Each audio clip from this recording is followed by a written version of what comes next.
Narrated with Mickey Marley. Thanks, guys. Down here on the field with Coach Marley. Coach Marley, they own you about your head, man. Said you look like the crocodile hunter. I don't know if I look like him or not, but, if there's a crocodile out there, we'll hunt him.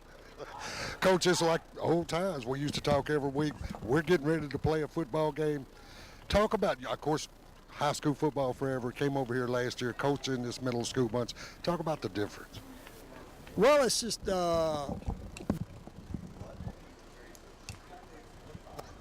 in the things you can do. But the bottom line is kids are kids, and it all starts with discipline and structure. And I don't care what age kid you are, they want it. And we've been giving it to them, I promise you that. But they've been responded well. And I've had a really, really good time coaching over here. It's a really good school, good system. I've known these guys over here for forever. And it's been a fun group to coach. This is like North Jackson coaching fraternity. Yeah, I guess so. There's a lot of guys from Jackson or who have coached in Jackson over here. You're right about that. Well, Coach Riggers come from South Jackson. Yeah, so, yeah. Coach, you come into this game. It's the county junior high championship. You come into this game undefeated. You played this Medina bunch once already in a close football game. Yeah, it was a one touchdown game because you don't kick extra points in middle school. So it was a 8-point game, I believe, or 6-point game. It was real close. And expecting a good close game again. They do things well, and they get after you, hit, and all that kind of stuff that you got to do. So I would expect another good, clean, hard-hitting game. I want to tell you this now, neither one of us have played a actual game in 2 weeks because of the weather situation and all that. So, for middle school kids, I'm not talking about for both sides, that can be a little bit tough. So starting out, it might not look quite right, but hey, it's football, so get after it. Coach, appreciate you taking a minute with us. You're always gracious with your time. Good luck tonight. Man, always good to see you, narrator. That's what she said. Yeah, whoever she is. He ain't never explained that one yet. Thanks, Coach. Richard, the narrator Barbara with Mickey Marley. Well, they did that for years. And Mickey asked me yesterday, is the narrator going to say that's what she said? I said, well, Mickey, probably so. If he only knew how iconic that is, that he's saying that's what she said. Of course, he has no idea what that is. But he brought it up to me when I was down there on the field. He said, did anybody ever figure out who she was? I love that Mickey dude. Marley. Well, he's great. Stephen, Hey guys, I want to tell y'all thank y'all for coming. We appreciate you. it. Oh, yeah, Seabass, thank yeah, y'all South again. Gibson County. Stephen Wish us luck, brother. Stephen is the architect of us doing these middle school championship games. He came to us several years ago. Yep. And we said, okay, and we couldn't believe how much fun we've had doing it. Man, these kids, they don't get this. So this is the highlight of the year for them. They get their name called on the radio, and it's a highlight. It's a highlight for them. And these kids work really, really hard, both sides. So I'm proud that you guys are here and we were able to work it out. Well, thank you for, thank you very setting much, this up. brother. Stephen, it's always good to see you. You'll see Stephen at the WD, cell phone, accessories, and a whole lot more in the mall. Right in front of Victoria's Secrets, and that ain't a bad place to be. Yay, yay. And Stephen didn't have any personality, None. None whatsoever. Well, the narrator down in the field, and we were talking about earlier, Nash mentioning how green the grass is, how full the trees are, how warm it is. What's that field like is Peabody's almost played their full allotment of home games. I think they played 4 home games on this field, and it looks like high school football fields do in the summer, getting ready for the season. I mean, narrator, it looks like it's off the cover of Better Homes and Gardens and Lawns or whatever that is. It's nice down there, isn't it? Looks like midsummer.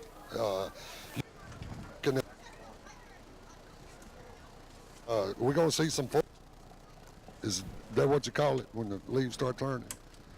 Is that foliage?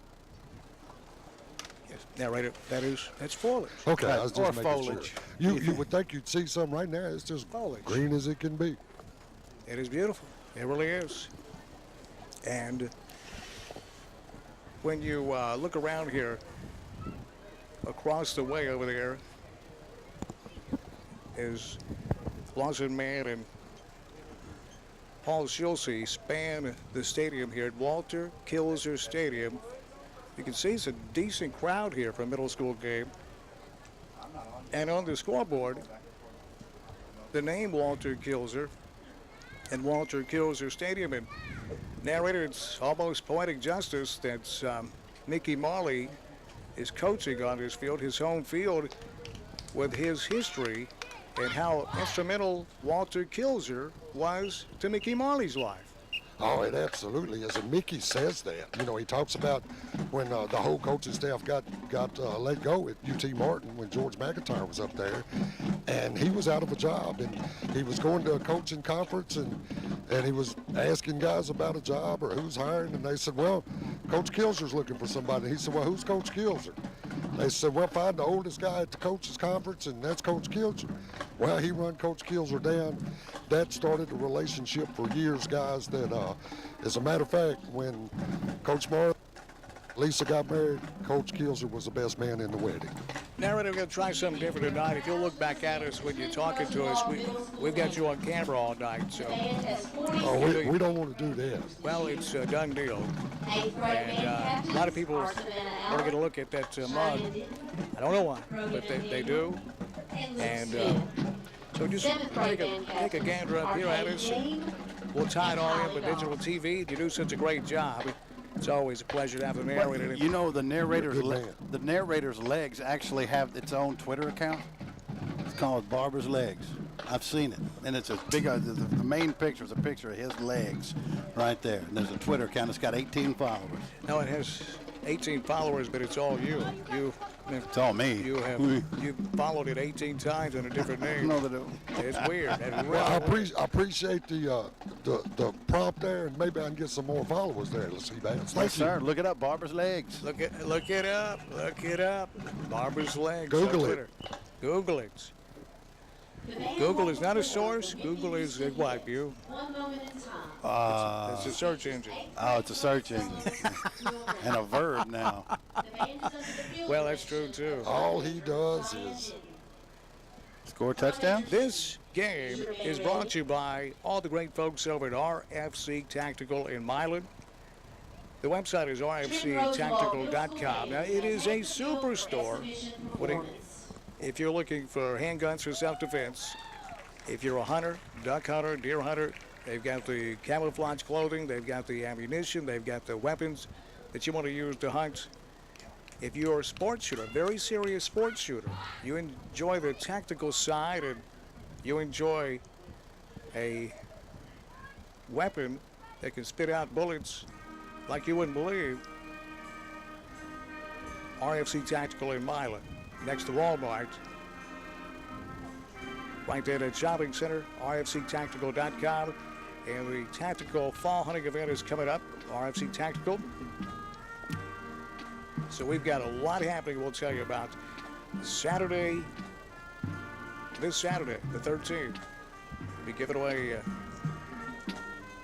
raffles and barbecue lunch, vendor booths, live music, the big-time sales on all hunting equipment and gear, tactical gear and equipment will also be on sale with huge discounts. RFC Tactical, with this big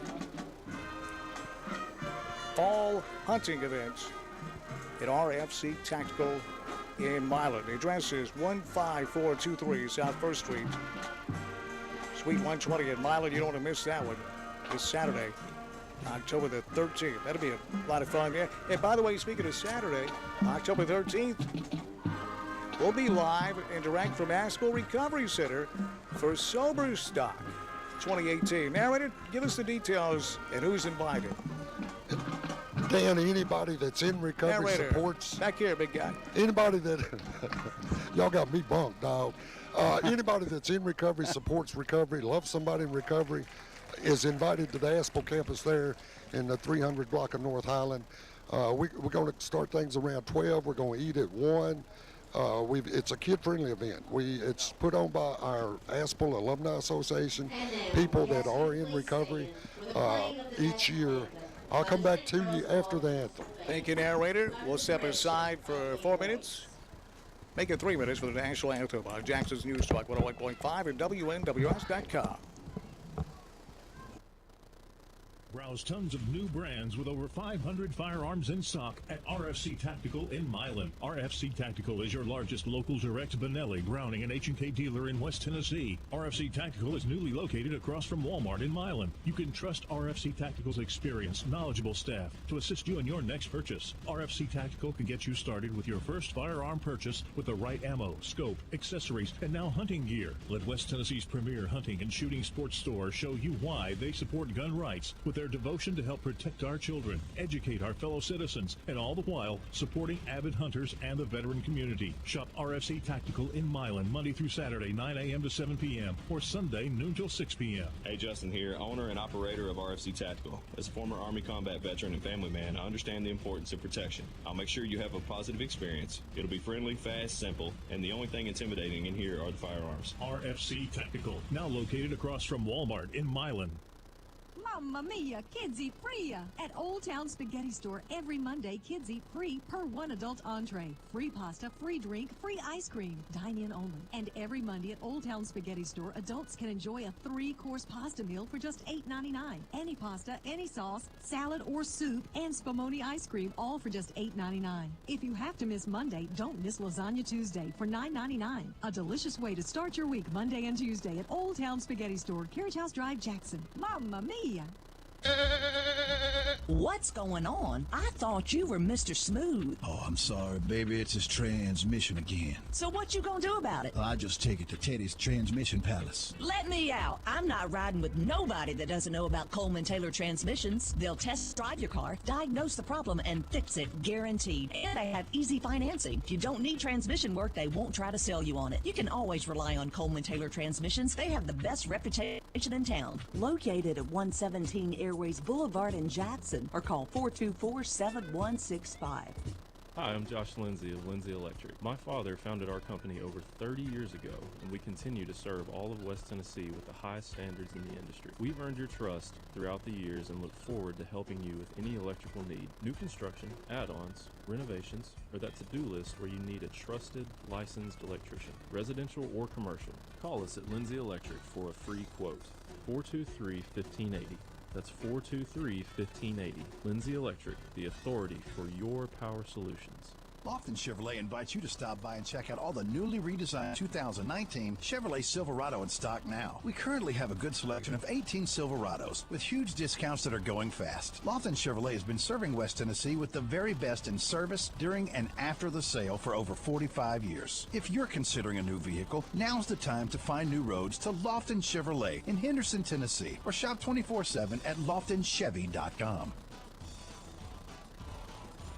We're not just another radio station. We're your radio station. Jackson's News Talk, 101.5 FM.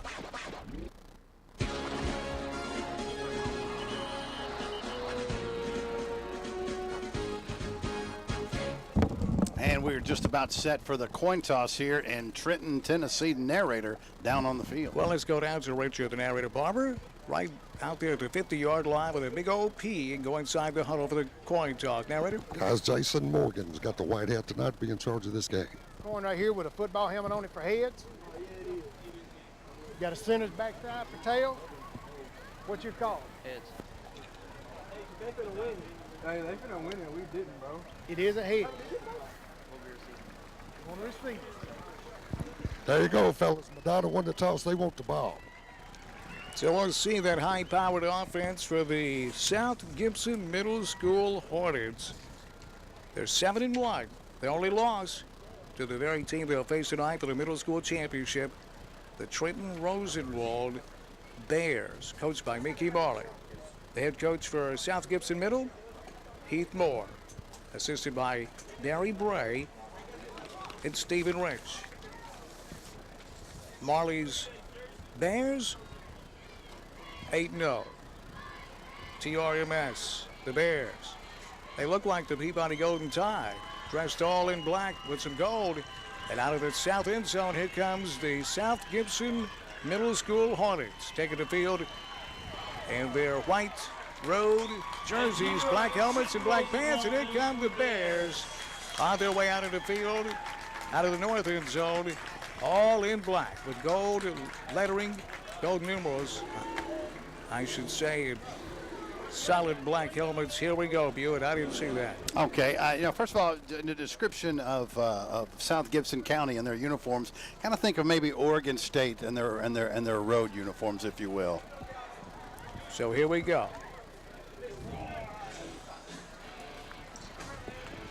The volumes are tied together, so let's see. Could you stand some more volume over there, big guy? I think we probably could. What do you think? Is that good? We'll do it live on air. We'll do it live. We'll do it live. Forget about the teleprompter. We'll do it live. Kick it off for Peabody. Looks like big old number 55 to me. Yeah, that is number 55. And that young man's name is Darius Lanier. That's people listening in Chicago, watching in Chicago tonight. As Lanier hits it off the side of his foot, it's basically an onside kick that hits it up back and is covered up at the Hornets' 40-yard line. Great starting field position for the Hornets. My name's Dan Reeves along with Seabass. Richard, the narrator Barber, is on the sideline tonight. Producing and directing is Michael King. On the WNWS.com side, we can watch tonight's game on our digital TV network. Paul Schulze, Lawson Mann, Michael Osborne. A pleasure to have you along with us tonight for this middle school championship game. So here we go. We'll tell you about the Hornets as we get started with that classic Hornets formation. They keep it on the ground quite a bit. That's how they'll start the game, straight ahead from the 40 out near the 42-yard line, a gain of right about 2 yards at first down. Yeah, they're going to want to establish the interior of that run game, and they did so on first down. Get 2 or 3 yards, and remember, it's going to all center around number 54, Gage Walker, one of the big, Taylor Galloway, one of the big centers there, the center for the Hornets, big player. Ty Duckett is the quarterback for the South Gibson Hornets. He goes under center for that tight formation. They're going to sweep it right side, looking for the edge, not there. Beautiful cut back to the 45, out to the 50 before he's corralled into Trenton territory near the 48-yard line. Nice run and a beautiful cutback by Tyler Lambert. And Tyler's going to have it done for a first down, courtesy of RFC Tactical in Milan. Boy, you're right. That's Lambert right there because Rosenwald did a great job. They set the edge, forced it back inside, but Lambert cuts back inside. Great field vision, picks up the first. Boy, narrator, that was a beautiful cutback by Lambert, huh? Yeah, it was, and he avoided today. A guy, we're going to call his number a here lot we are, tonight, narrator, sure. back here. There we go. He's not accustomed to Hollywood. Me neither. Hey, Hollywood. First and 10, and we got markers down to the field.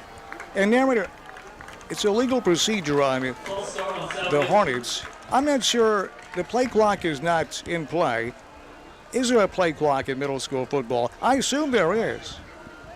Well, it's got to be something. I don't know what, how long, but can't stand there forever. I would certainly assume that it is. I mean, because he's right. If not, you just hang out all day. Hang out all day. After the mark off, your line of scrimmage, the 47-yard line. Here's South Gibson on their own end of the field. They'll sweep it right side. The near side, crossing the 50 into their territory and scampering out of bounds near the 46-yard line. On the carry again this time is Lambert. Lambert, he'll pick up right at 8 yards. This guy is very deceptive with his quickness. It's almost like Le'Veon Bell type, the way he runs, Bew. And I know you hear that a lot these days, but he just he's got great field vision, and then he knows when to accelerate. Well, Lambert is number 26. But you know what, the thing about that, though, on those last two plays, he does a great job of reading his blockers, letting the play develop in front of him. That is so key for a good running back. There's lots of good running backs who can run and make moves, but when you have one that can read their blocks and anticipate and is patient enough to let it develop, that's a good thing. Patience is a virtue, isn't it, narrator? For real, though. 6:25 left, opening quarter. This is the opening drive of the game. South Gibson's moved their own 40 into Bear territory. They'll sweep it left side in a lot of trouble and dump behind the line of scrimmage. all the way back at the Hornets' 49-yard line. That's a big loss, right? That's going to be a loss of about 10 yards on that play, maybe a little less than that, but it's going to set up a 3rd and long, Bill. Yeah, and Ethan Ray ends up making the play. He doesn't over-pursue that time, but it was the rest of the right side of that defense that forced him back. Just nothing there. And that's the deal. If you're going to go wide side, if there's no play action, no pass to worry about that, you can string it out, and that's exactly what Rosenwald did.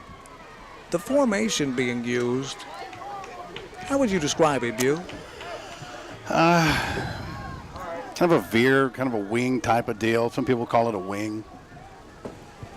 3rd down and long. They keep it on the ground, does Medina middle. They'll sweep it right side, back into Bear territory. On his feet along the near hash down to the 45 before he goes down. Nice gainer, but still well shy of the 1st down. 4th down.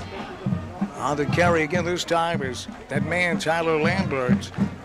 It'll be 4th down and right at 7 yards.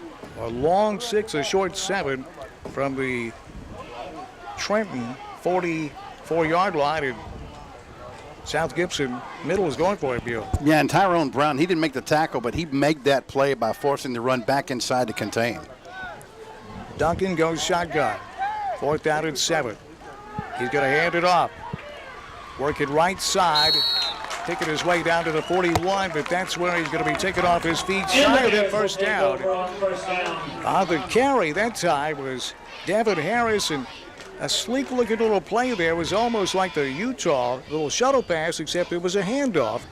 Very similar to a Utah pass, except there was no lateral. It's almost like a draw in which the quarterback comes out of a pistol formation to a wing and goes to him. I've never really seen that before, but that was Tyrone Brown. Once again, the corner and run support. Long, lean, strong, nice sure tackle, stopping him short. Sam Driggers, son of Coach Driggers, is the QB. He goes under center. Trenton with a much more pro-style offensive set on the ground on 1st down. Quick hitter right side with some room from the 41 out across the 45 and tackled at the 46-yard line.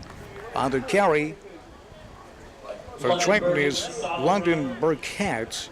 He plays linebacker as well, an 8th grader. He's a very talented young man. Well, when I talked to Coach Marley, he's the one that they highlighted the most. He said 42. He's my Mike, and he's also going to carry the ball on offense and do a very good job of it. He likes him a lot. Pick up on 1st down, 5 yards. 2nd down at 5. Trenton just outside their own 45-yard line. Back on the ground again, working left side. This time from the 46, working his way on the near hash mark out to midfield. Back to Burkett again. Burkett picks up 4. It'll be 3rd down in less than a yard as we hit the sideline at Richard, the narrator, Barber. Guys, Coach Marley told me the same thing about London Burkett.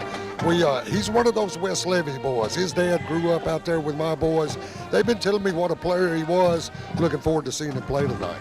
It's Isaac Dehod on that offensive line. His family watching back in Chicago, Illinois. 3rd down and less than a yard. Here's Driggers under center. He's going to hand it off, working right side. They'll pick up the 1st down. And it'll be a 1st down for the Bears. He's going down to the 48-yard line. On the carry again is Burkett. Tough yardage. He's a guy that can break him, but he also can pick up those tough inside yards, just like he does there. And an RFC tactical 1st down for Trenton with 3:13 remaining in quarter number 1. We're scoreless. This is the first possession of the game for the Rosenwald Bears. 1st and 10 as they enter Hornet territory at the Medina 48. We got markers. Well, and Danny, I'm going to tell you what right now, if South Gibson County continues to give that type of cushion to Derek Key and single coverage with no safety help, I would be surprised to see a quick hitch out into the flat because the defensive back is 12 yards off the line of scrimmage. And narrator, Mickey Marley's club has a lot of size, and you can just see the athletes out there in the field, can't you? Yeah, they do. And, you know, there was some controversy the first time these two teams played on a call that was, Medina feel like they had missed. Of course, Peabody feel like they didn't. It was an 8-point game. So there's some get me back here. 1st down at 15 after the penalty. Back to the air for the first time. But catch is made, but on a knee at the 49-yard line. The catch hauled in by Derek Key. He'll pick up 4 yards. Well, and see, that's exactly what I was talking about, guys.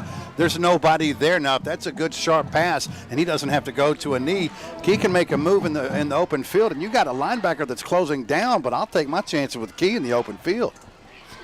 You got to come, you're not saying press coverage, but you got to come up a little bit closer. Second down at 11. Rosenwald back into Medina territory to 49. The option at right side. Looking for the edge at the 45 and tripped up at the 41-yard line. That's going to be a gain of about 8. And a great open field tackle. That would have gone for a lot more. Yeah, that was Ty Duncan who made a phenomenal play there in the open field.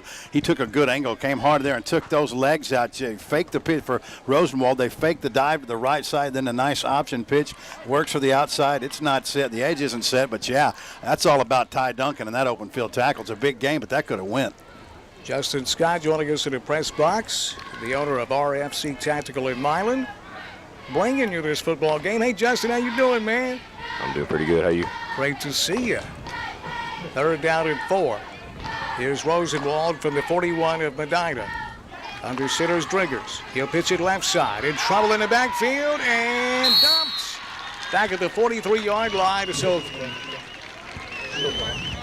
that one didn't work out as Rosenwald now faced with a 4th down and what will amount to be about 7 yards. And go back and watch this, Danny. If they go with the dive right there, it's an ISO on a backer, that's going to be a first down right there.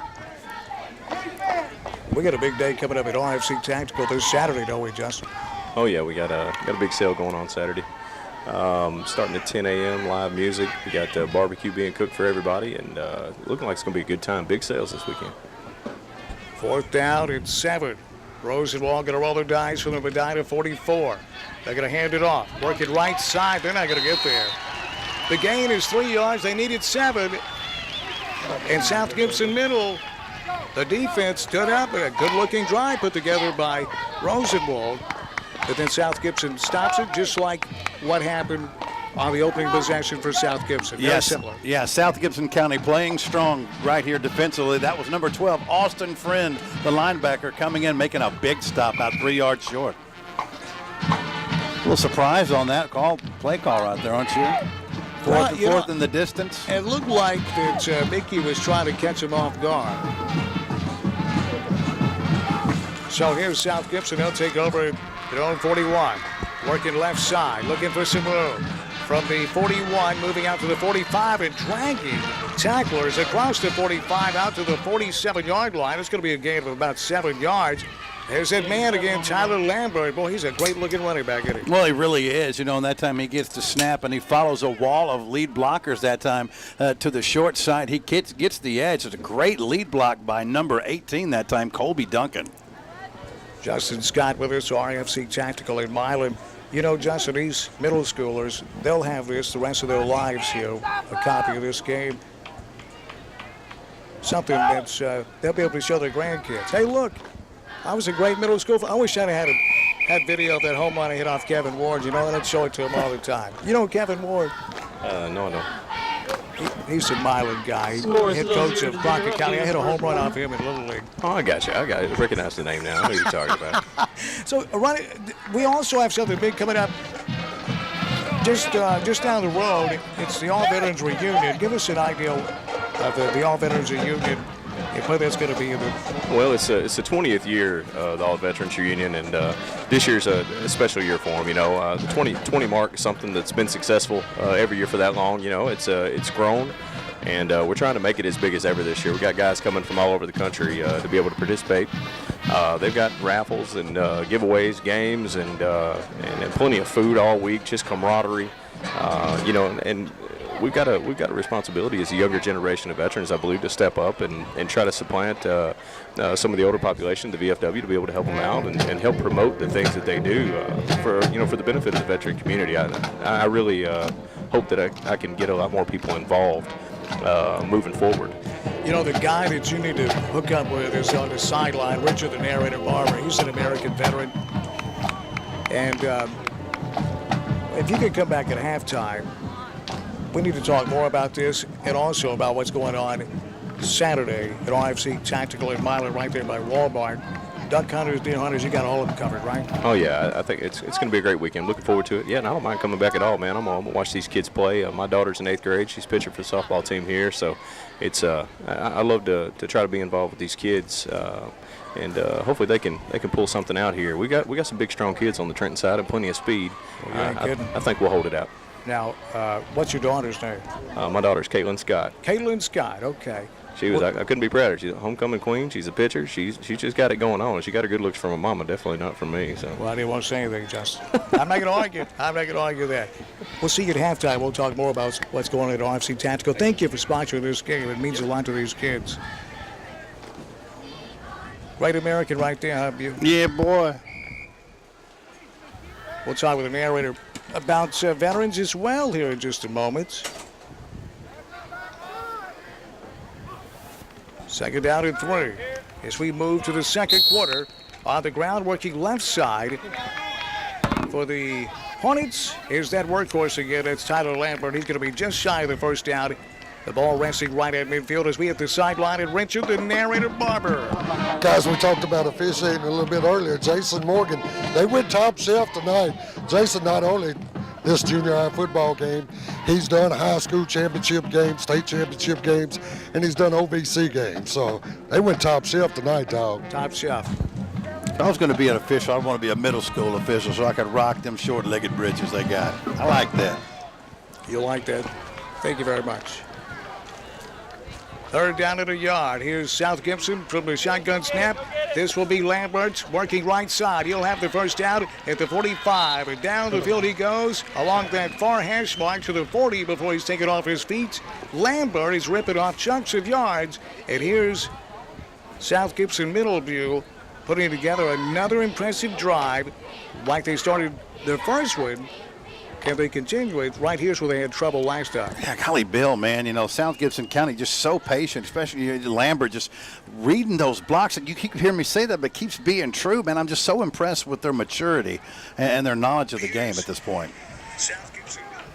This game is on the Trenton Peabody page at WNWS.com. A little misdirection in the backfield. Spinning out of a tackle at the 40, make it the 35, down near the 30 and falling ahead to the 28-yard line. That's going to be a first down for South Gibson Middle. That's another impressive run by this offensive team that features several different backs that can carry the mail. That's Ty Duncan this time, rip it off 12 yards. Yeah, the pursuit went with Lambert, and he hands it off to Duncan, going the opposite direction on the short side to right tackle, and picks up a nice gain, makes the first down. Tell you what, Lambert and Duncan both have been very impressed with so far, and this offensive line for the Hornets. Both teams so well coached. Mickey Marley and Heath Moore. First and 10 at South Gibson from the Trenton 29. They'll work left side. Here's Lambert. Caught in the backfield and spun down near the line of scrimmage. Not much, if any. Lambert did stretch ahead for maybe 2 yards. Let's go down. Here's the sideline with Richard, the narrator, Barber. Guys, I agree with what y'all say about Lambert. You said a few minutes ago, it looks like he's gliding. He's real patient, waiting on his blocks, got great vision, good-looking running back. And I think on that tackle was Ethan Moore. He's another guy that Coach Marley referenced earlier. Two-way player, man, just gets it done, does a great job shedding the left side of that offensive line, getting in there and stopping Lambert before he can get going. 5.5 minutes left before halftime. Now, these quarters are 8 minutes as opposed to 12 in high school. So you blink and it's halftime. Officially, that was a gain of a yard. Second and 9 from the Trenton 27. Misdirection again, working left side, inside the 25, along the near hash mark, down near the 22-yard line on the carry for South Gibson, Ty Duncan.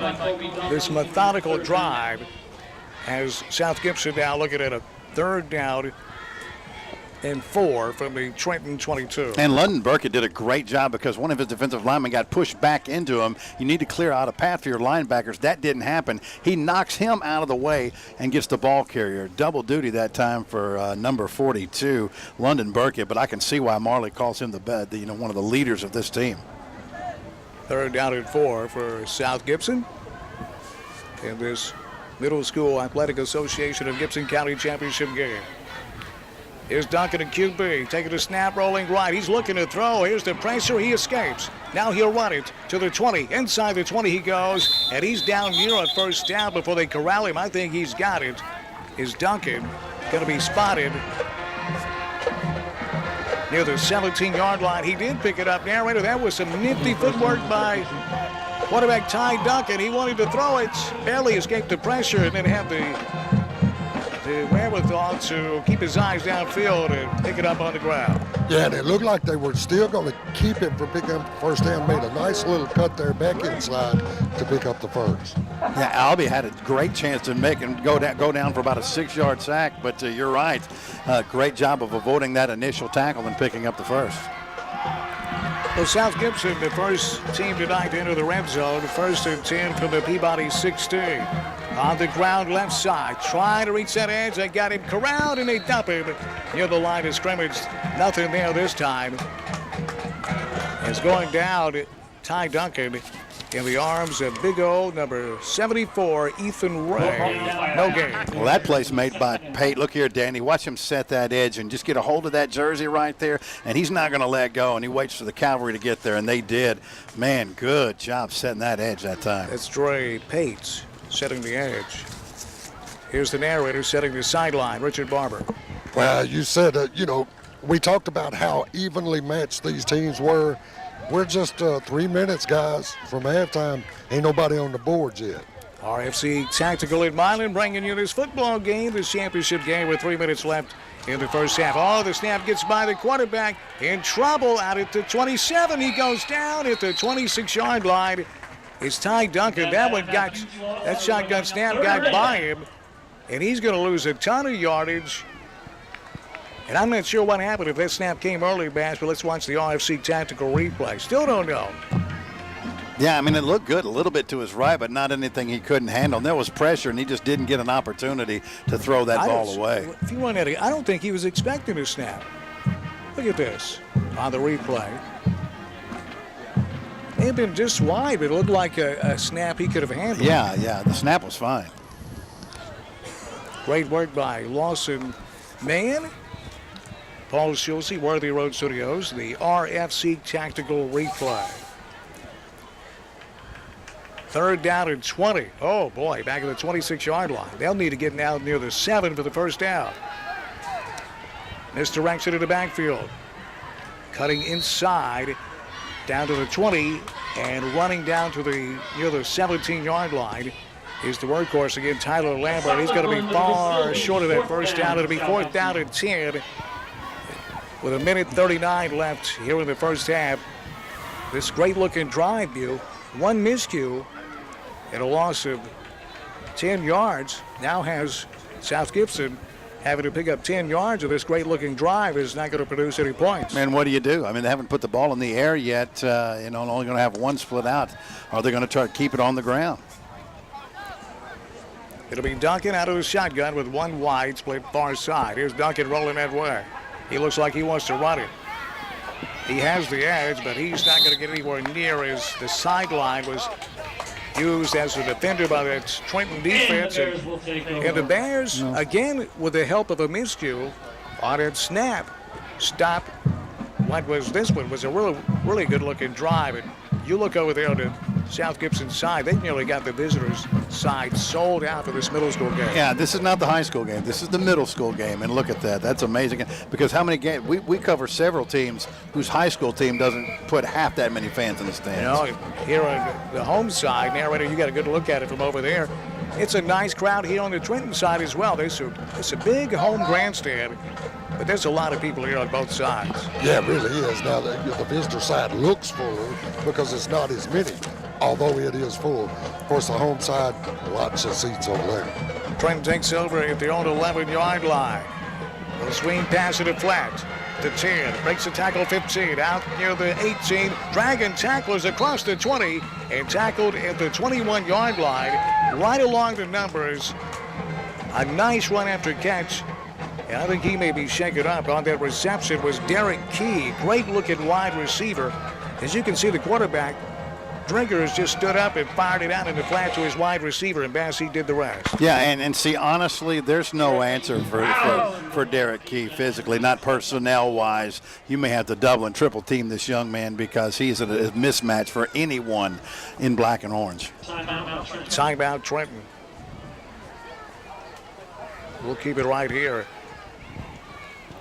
This is WNWS-FM in Jackson, Tennessee. My name's Dan Reeves, along with Seabass. Richard, the narrator, Barbara's at the sideline. Michael King producing and directing. On the WNWS.com side, you can watch tonight's game. Just scroll down to the bottom of the front page at WNWS.com. And on the Trenton Peabody screen, you'll see it down at the bottom of the page. Click on it and you can watch the game tonight. Paul Schulze, Lawson Man, Worthy Road Studios. The best in the business, complete with instant replay, and it's all brought to you by RFC Tactical in Milan. Where Saturday's a huge day with live music, free barbecue, and big-time sales. This Saturday at RFC Tactical in Milan. Well, that's going to be a big day. Going down, ain't it? It's going down. So after the timeout, here's Trenton. Second down and less than a yard, right at the 20-yard line. As Driggers, the quarterback, under center, directing traffic. Puts a man over in the left slot. Son of a coach. Driggers will keep it. Driggers will reach the 25 and stretch out to the 27-yard line, or closer to the 26. He'll have enough for the first down as we hit the sideline. And Richard, the narrator, Barber. Yeah, guys, first down, and just like in high school football, they'll stop the clock to get these chains set. We'll go back to work. And Trenton has 2 timeouts left in their back pocket. They're not going to burn one here. But as they reset the clock, we're down to 36 and moving. So Trenton losing a lot of time. Driggers under center. And we got markers. Somebody moved early. Well, you wondered if Coach Marley was going to try to go downfield. This is going to be on South Gibson. Encroachment, offsides on South Gibson. So that'll give Trenton 5 yards. It'll be first down at 5. New line of scrimmage. The Bear 32. Well, we asked Stephen if this is going to be a high-scoring game, but we got our answer. No, we're scoreless. 17 seconds left in the first half. Very evenly matched teams, I'd say, Bu, wouldn't you? Definitely. Here's Driggers under center. Driggers back to throw. He'll go short. At the 35, it's caught. To the 40, to the 45, to the 50. One man to meet at the 40, to the 30, to the 35, to the 20, to the 15, to the 10, to the 5, to the end zone. Touchdown, Peabody. I said Peabody, I meant Rosenwald. He took a short pass to Derek Key, and he turned it into a 69-yard touchdown, and the time expired on the clock during that touchdown run after the short catch. What a way to go to the locker room with Key taking that one 69 yards, looking like John Stallworth in the Super Bowl. A short pass that turns into a 69-yard touchdown. Yeah, that's the play. By the way, the pass was behind him. He had to go back and readjust, then turn around and split 7 defenders to the house. There's just simply no answer for them. And the real killer for the Hornets, Trenton Rosenwald gets the ball to start the third quarter. Wow. Last man had a shot at him, and Key had the presence of mind to keep his knees up. Kept his knees up. If you watched toward the end of that play, there was one man that had a shot at him. Key makes that catch, and he did make a great catch to even pull it in. Escaped 2 defenders, 3, 4, off to the races, and the man that had a shot at him, who has a lot of speed, is Colby Duncan. There's Duncan. Thought he had an angle on him, but Key, watch him keep his knees up. See that? I think Duncan may have brought him down right there if he hadn't kept his knees up. Derek Key would be a nice high school receiver right now. I mean, I'm not seriously. I mean, he would be a nice weapon in high school right now. He's taller than you. Yes, he was taller than I was. Yeah, he's about 6'4". Jeez. Well, narrator, I think the cupboard will not be bare for the future for the Golden Tide football program. What do you think? Now, remember we talked to Coach Jacobs when we were over here for the first game of the year just watching the game. And he talked about the number of kids involved in youth football, freshman football, middle school football, JV, a lot of kids playing football in Trenton. Is Trenton going for 2? No kick of extra points in middle school. This will be Driggers rolls right, throwing to the end zone and incomplete, wide of his intended target. Just out of reach. That may have been key again. But even though it was key, I think he's winded after that long run. You know, he's getting old. He's in 8th grade. You know? He's at least 12. He's 13. Here's that play again. Now this time elapses in the first quarter, in the first half on this play. As you watch Key escape 4 tackles before getting into the open field, and then Duncan try to run him down, and watch Key. Bam! He just lifted those knees up and got the end zone, because as much of a boost that is going into halftime, if Duncan makes that tackle on the 1-yard line, that's a boost. We're still scoreless. That's a boost for South Gibson. Oh, no question. It'd been just the same as an incomplete pass, basically. Guys, I'm down here with Coach Moore.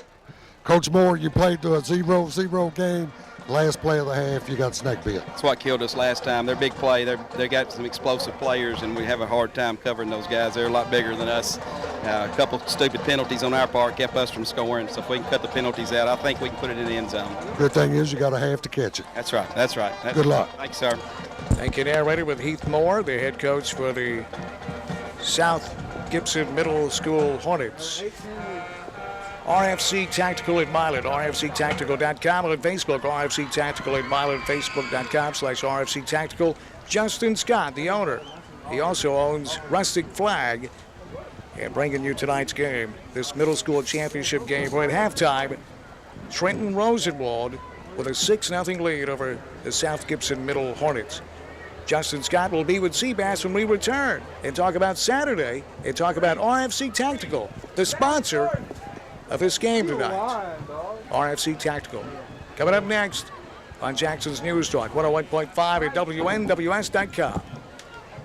Browse tons of new brands with over 500 firearms in stock at RFC Tactical in Milan. RFC Tactical is your largest local direct Benelli, Browning, and H&K dealer in West Tennessee. RFC Tactical is newly located across from Walmart in Milan. You can trust RFC Tactical's experienced, knowledgeable staff to assist you in your next purchase. RFC Tactical can get you started with your first firearm purchase with the right ammo, scope, accessories, and now hunting gear. Let West Tennessee's premier hunting and shooting sports store show you why they support gun rights with their devotion to help protect our children, educate our fellow citizens, and all the while supporting avid hunters and the veteran community. Shop RFC Tactical in Milan Monday through Saturday, 9 a.m. to 7 p.m. or Sunday, noon till 6 p.m. Hey, Justin here, owner and operator of RFC Tactical. As a former Army combat veteran and family man, I understand the importance of protection. I'll make sure you have a positive experience. It'll be friendly, fast, simple, and the only thing intimidating in here are the firearms. RFC Tactical, now located across from Walmart in Milan. Overton Flooring Hardwood Sales and Refinishing in Bells, Tennessee is ready to take your home to the next level with beautiful hardwood flooring selections from hickory, maple, heart of pine, acacia, and distressed oak. At Overton Flooring, we have the only showroom featuring sanded, stained, and finished flooring. If you're ready for a beautiful new look for your home, call the floor guy, Al Overton, at 345-3114. That's 345-3114. Overton Flooring, 12808 Highway 79 in Bells. Open Monday through Friday, 9 a.m. to 4 p.m. and by appointment. Physicians Quality Care. We treat you like family. Everybody has to see the doctor every once in a while. And quite frankly, nobody enjoys it. But in reality, what we all hate about the doctor's office has nothing to do with medicine. It may be an unfriendly staff, old magazines, an uncomfortable, crowded waiting room, or nothing for the kids to do while you wait. It's probably a lot of things. At Physicians Quality Care, we understand your frustration. That's why we do everything we can to lift your spirits while we treat your illness. Walk-in medical care for the entire family, from 7 in the morning till 11 at night, 7 days a week. And you never need an appointment.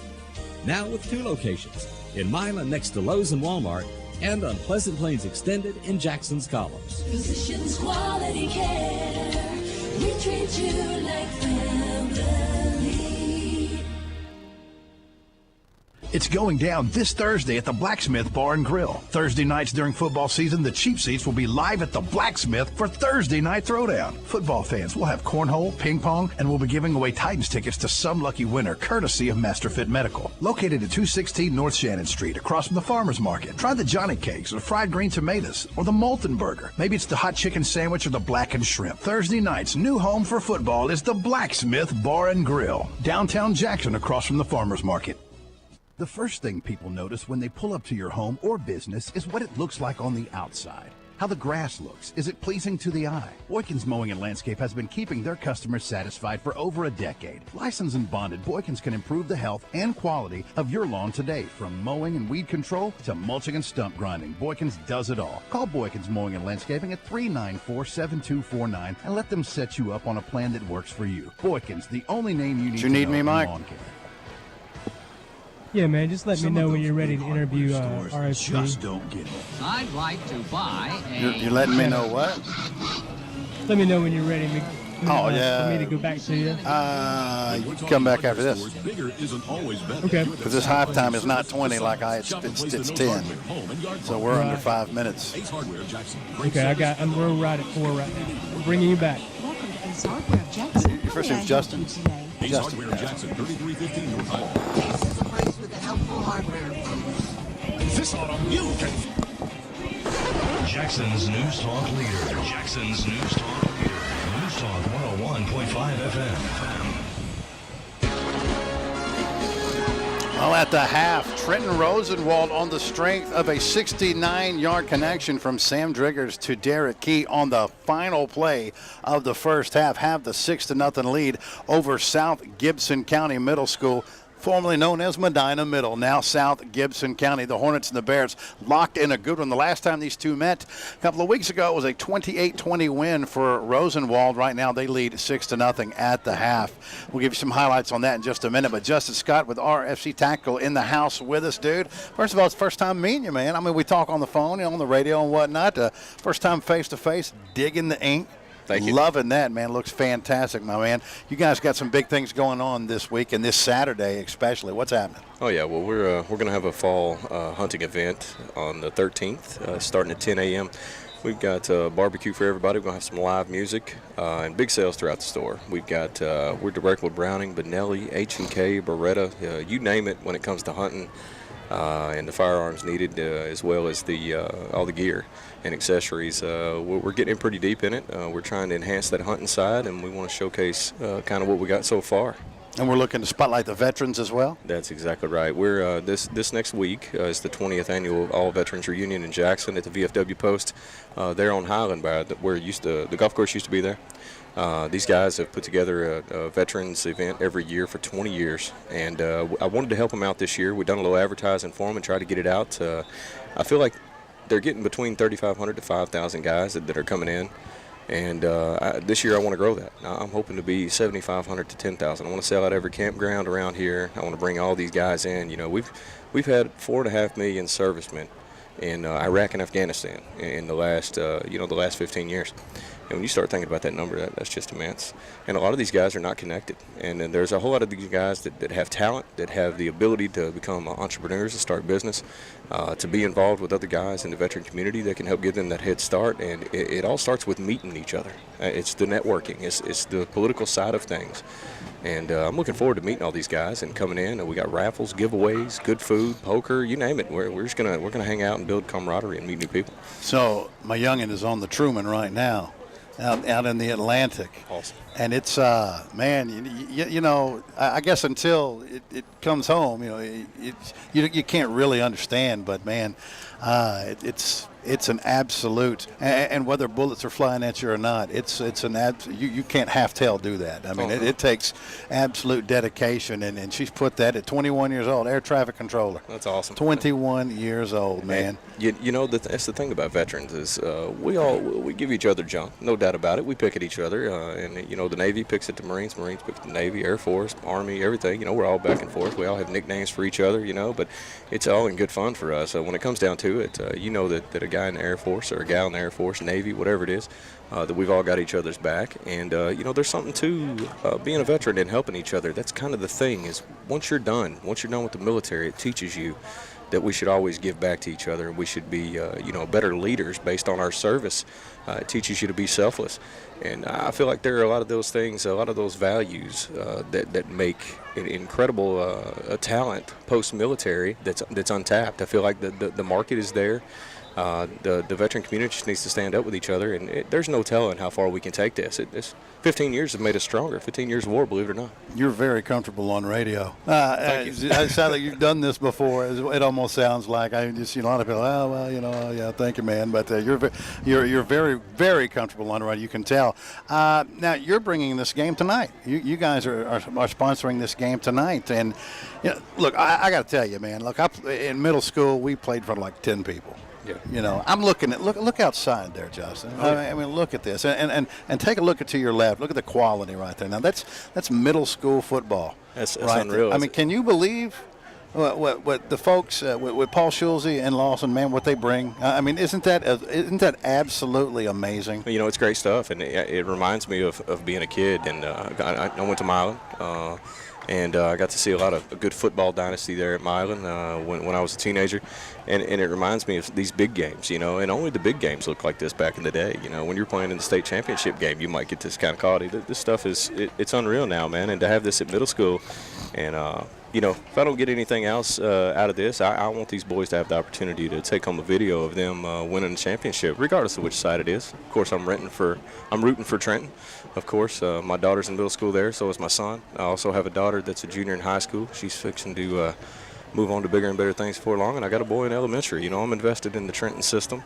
I want to do whatever I can to help them and to help the future of our kids. I feel like that's our responsibility. So is there ever any, like when Milan plays Trenton, is there ever any? Oh, Lord. I mean, what goes through your mind when that happens, dude? Are you all black and gold at that point now? You completely sold in? I am. I have to be. You know, my kids, they used to give me junk, you know, and now when I had a daughter in high school and she's in the band and you know, she was a field commander there in the middle school, and I'm like, man, I gotta switch this over. I was always defending Milan and my kids, and now I'm like, you know what? I really don't like Milan anymore. That's awesome. But I do. You know, I have a business there as well. I get it. Hey, it's tough. It's tough. I get it, Justin. We'll talk to you in just a minute. We're getting ready to start this third quarter, and Rosenwald's going to get the ball here to start things off. Here's an onside kick taken at midfield, recovered by Rosenwald, and they'll set up shop at midfield, leading 6-0. Again, on the strength, if you're just tuning in, on the final play of the first half, it was Driggers to Key from 69 yards out for the touchdown. Let's watch that again. What do you say, Bass? Can we do that? Here it is.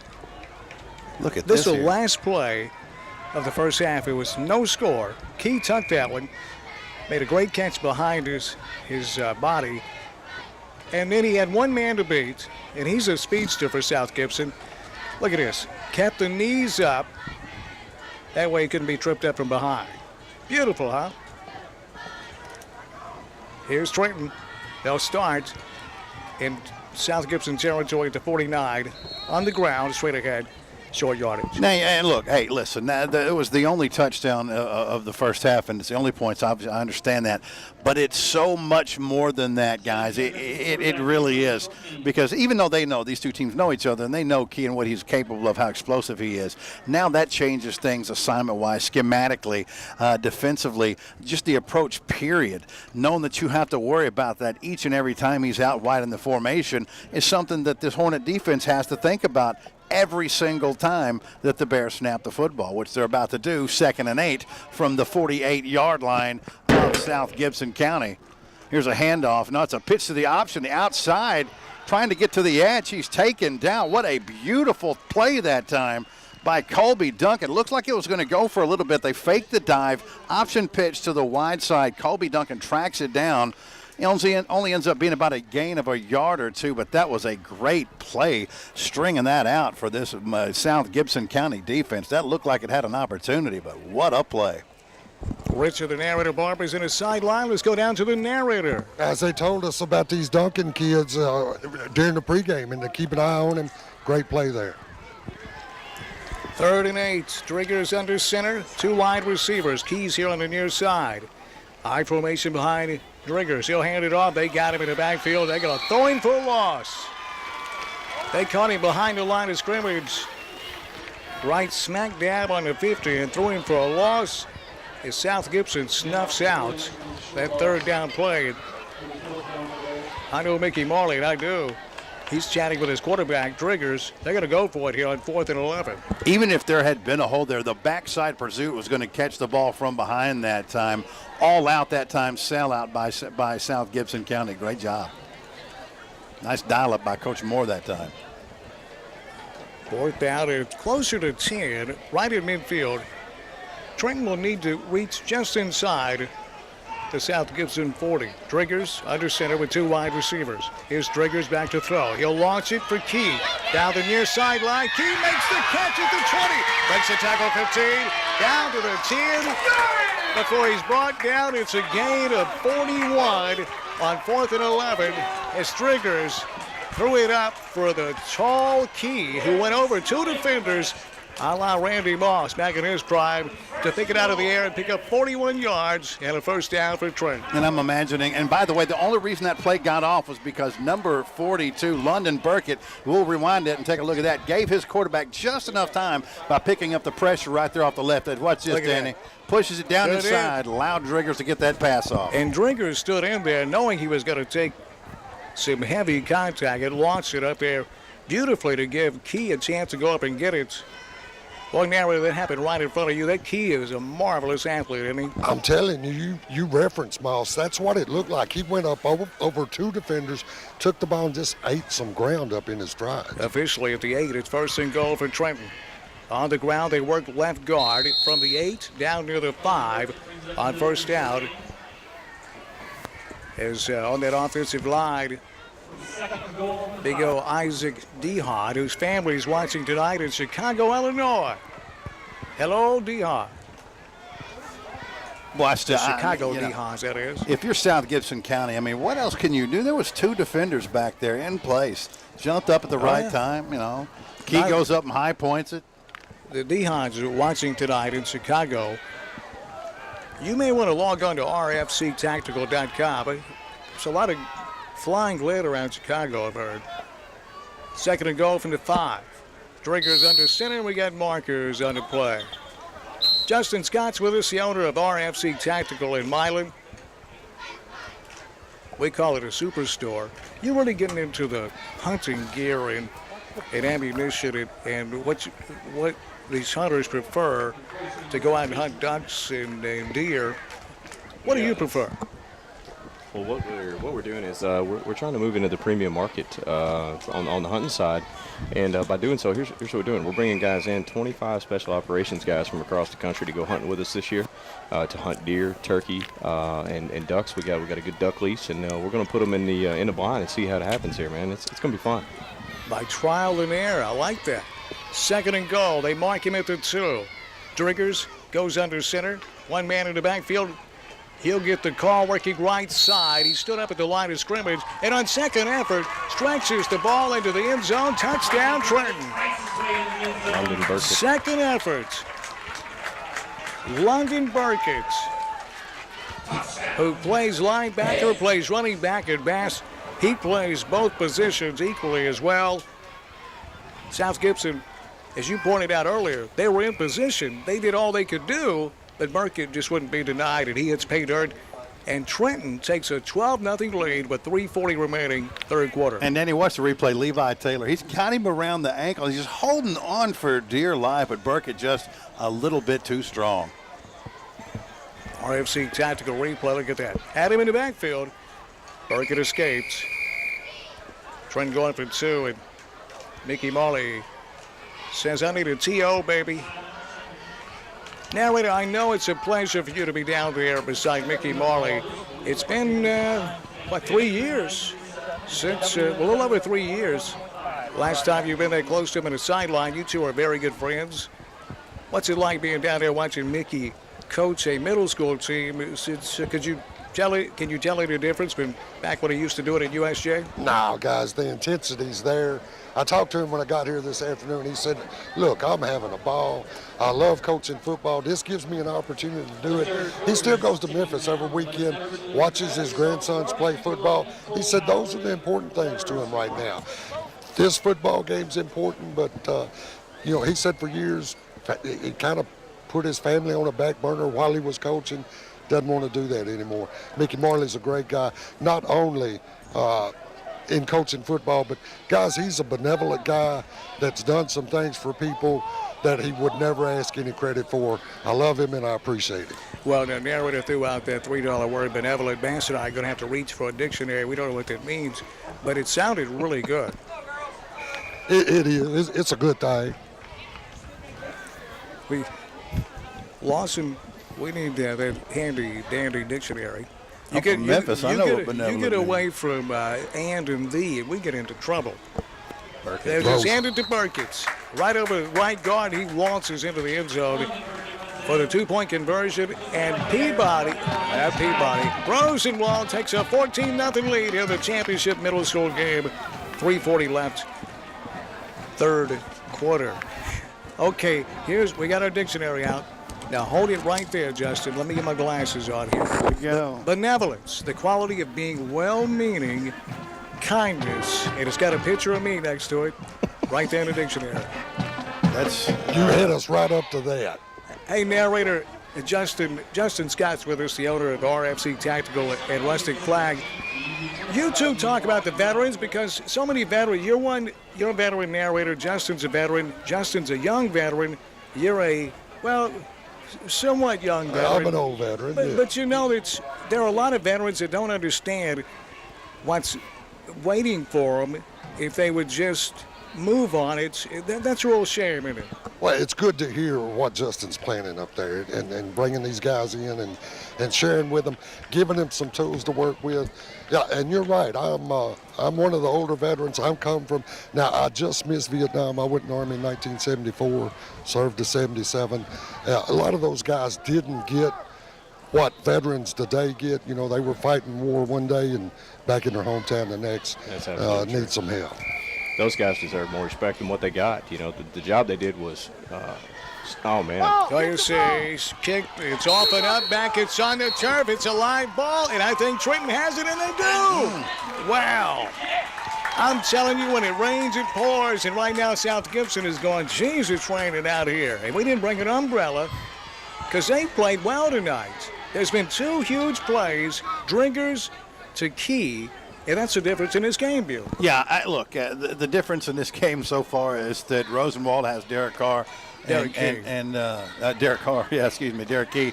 He's better than Derek Carr. Well, and South Gibson County doesn't. I mean, that's best because they're both very, very good teams, pretty even. But one has Key, one doesn't. Would you argue that? No, the Raiders can keep Carr. We'll keep Derek Key.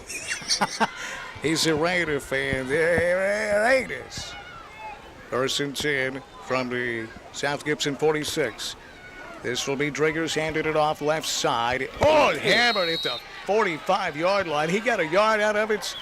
And when I say that was a well-earned yard, that was a well-earned yard.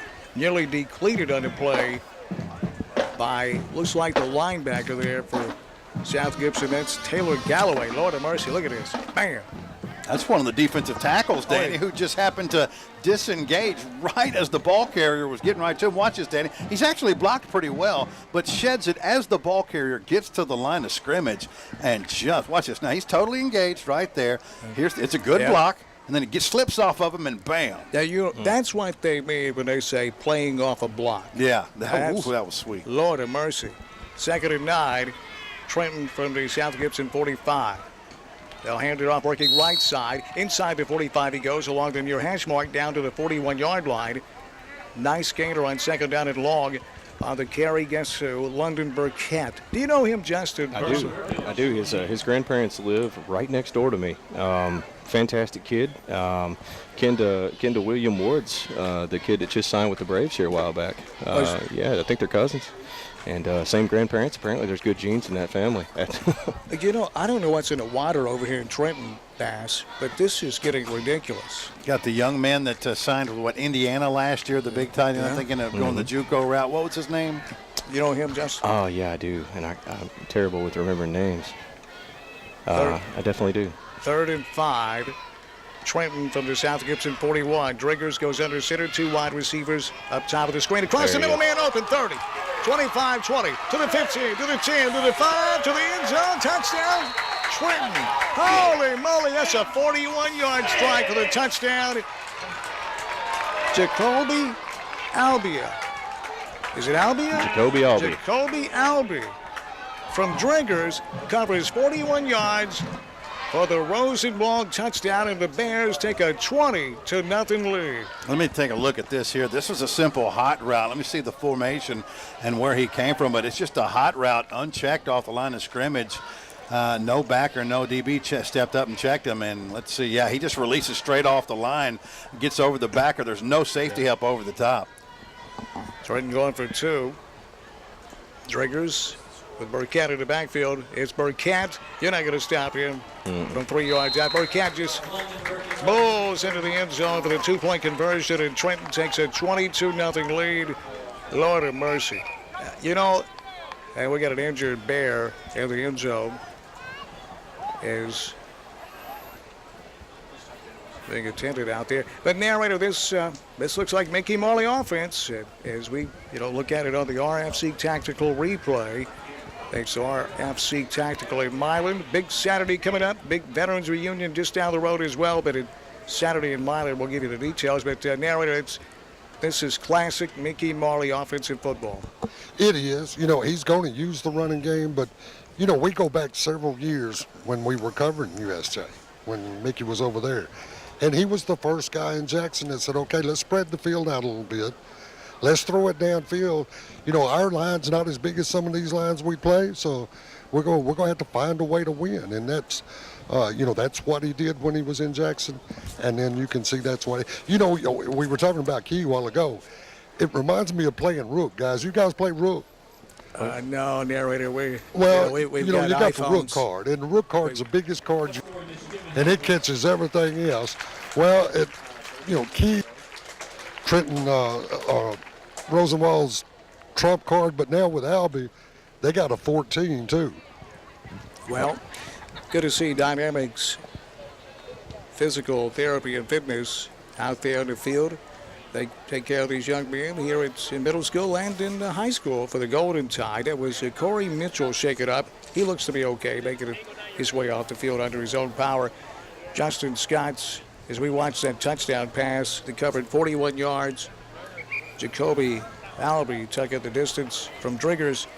Saturday, RFC Tactical in Milan, going to be a big day. Let's run it down again, Justin. Oh, yeah. We're going to start 10 a.m. We're going to have some live music. We're going to have food for everybody, cooking a lot of barbecue. We got Brian Turner, one of my good buddies who works up there at the store. He was a former DART team member for the military. It's a downed aerial recovery team.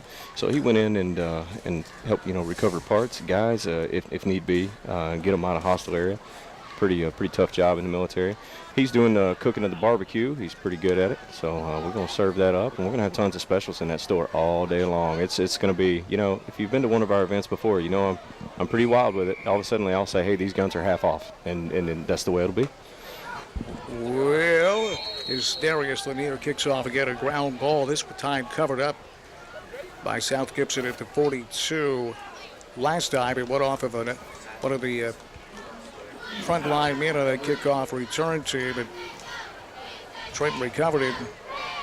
A couple plays later, 41-yard touchdown strike that's blown this game wide open. View 22-0. Trenton with 1:43 left. We're in quarter number 3. This is the Gibson County Middle School Athletic Association championship game. Brought to you by RFC Tactical in Milan, next to right there by Walmart in Milan, rfctactical.com. Misdirection in the backfield, 45 to 50, unhammered, somersaulted down at the Trenton 46-yard line, but not before he picks up 12 yards on the carry. That's the man, Colby Duncan. He is probably the second fastest man on the field behind Key for Trenton. Well, and Key's the one that made that tackle, by the way. Watch this. Bam. Comes up from the safety position, disengages from a block, and lays a lick right there. How many times do you see a man? He's blocked. Watch that. Bam. And somersaults him. He actually, honestly, that's just unfortunate. He was blocked into the ball carrier that time. Right place, right time. Ty Duncan, the QB under center from the Trenton 46. Misdirection again, left side, 40, 35, 30, 25, and tackled at the 22-yard line by Key again. Key plays safety, and he just saved back-to-back touchdowns, but that's a rip of 20 yards on that play. The blocking on that left side was just brilliant. Nearly fumbled it in the backfield, but able to regain the handle on it and pick it up a little over 20 yards. And that looked like, was that Harris? Devin Harris, I believe. Key close in. That's close crazy. the gap. From the Trenton 21. Misdirection this time. They'll work right side with room. 15 to the 10. Into the 5. Breaking a tackle at the 5. And the ball's on the carpet again. They say it's down at the 1-yard line. That's going to be a rip of 22 yards. That's Tyler Lambert. We haven't called his name in a while, but Lambert nearly got in the end zone. He was smelling that goal line view. You can watch him towards the end of this play. He coughed it up, and after he was down. It's a reverse inside the tackle box, which is very rare, but he counts on people over pursuing. They did that. He cuts back and gets a big gain. Good call for the officials. First and goal from the 1. Quarterback going to keep it himself into the end zone. Touchdown, touchdown. South Gibson. Ty Duncan on the quarterback keeper from a yard away. And narrator, you know, we still got a little over a quarter to play. And that was a very swift drive, all on the ground for South Gibson Middle. Plenty of time left in this game. Yeah, it's a lot of time. But remember, we got 8-minute quarters. And the clock, you know, if you're 2 touchdowns down, you don't get a lot of possessions in a quarter. So, this is South big Gibson's here. going to have to. This conversion is huge. They work left side. They're going to get it. Right in the end zone for the 2-point conversion. That's Colby Duncan. And you think about now how big it was on the last play of the first half, a 69-yard touchdown, a catch and run by Derek Key for Trenton. We were scoreless. That play started with 11 seconds remaining in the first half, and Trenton was letting the clock run.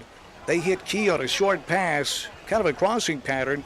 He had to reach way behind him to make the catch, then escaped 4 tackles. It was able to outrun one of the fastest men in the stadium, Colby Duncan. And Colby had the angle on him, and Key lifted those knees up at the 5 to escape being tripped up and got the end zone. And this game would have a totally different complexion about it. Yeah, it would. It's been a long quarter, hasn't it? I mean, those first 2 quarters went by like a minute. You know. Well, we had 16 points scored in this quarter. Well, and in less than 8 minutes of game time, we went almost 16 with no points, and in less than 8 minutes, we've got 30. Justin, you stay right here. Since he's come up to the press box, this game is just a lot of fireworks here. I'll tell you what, guys, some of these kids I've known their whole lives, and to see them grow in the last few years is tremendous. Quarterback Sam Driggers there. My daughter's got a video of him throwing a ball in the air 75 yards and putting it in a basketball hoop. You're kidding me. I ain't kidding you. Wait a minute. That ball is loose on the kickoff, and South Gibson is on it. I mean, it looked like just a harmless little ground ball view that Trenton was going to cover up very easily. If we watched the RFC tactical replay on it, what did you see? I thought that was covered by Trenton initially. Let's see here. Guys, it looked like Trenton had 2 shots at it and let it squirt out from under. They did. I mean, it looked like it was going to be covered up. We can run it back one more time. Yeah, it's out right there. That was had a shot at it right there. Just missed it. And South Gibson on top of it. With 22 seconds left in the third, they'll start at the Trenton 40. Misdirection. They'll work right side, and moving from the 40 down to the 38-yard line is Tyler Lambert trying to spin out of a tackle. Couldn't do it, and that's going to most likely be the final play of the third quarter. It is 22-8 after 3. Let's take a timeout. We'll hear from RFC Tactical, and we'll be right back for the fourth quarter of this championship game on Jackson's News Talk 101.5 at WNWS.com. Browse tons of new brands with over 500 firearms in stock at RFC Tactical in Milan. RFC Tactical is your largest local direct Benelli, Browning, and H&K dealer in West Tennessee. RFC Tactical is newly located across from Walmart in Milan. You can trust RFC Tactical's experienced, knowledgeable staff to assist you in your next purchase. RFC Tactical can get you started with your first firearm purchase with the right ammo, scope, accessories, and now hunting gear. Let West Tennessee's premier hunting and shooting sports store show you why they support gun rights with their devotion to help protect our children, educate our fellow citizens, and all the while supporting avid hunters and the veteran community. Shop RFC Tactical in Milan Monday through Saturday, 9 a.m. to 7 p.m. or Sunday, noon till 6 p.m. Hey, Justin here, owner and operator of RFC Tactical. As a former Army combat veteran and family man, I understand the importance of protection. I'll make sure you have a positive experience. It'll be friendly, fast, simple, and the only thing intimidating in here are the firearms. RFC Tactical, now located across from Walmart in Milan. The station you rely on for dependable sports information. Who's your daddy? This is News Talk 101.5 FM.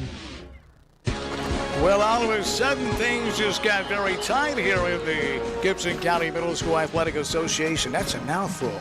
Championship game brought to you by RFC Tactical in Milan. My name's Dan Rees, along with Seabass and Richard. The narrator Barbers in the sideline. Michael King producing and directing. Paul Schulze, Lawson, and Michael Osborne on the digital TV side. 2nd and 7. Here is, it's a fumble, and it's a scramble for it. Who has it? Trenton says we have it. The officials haven't signaled yet.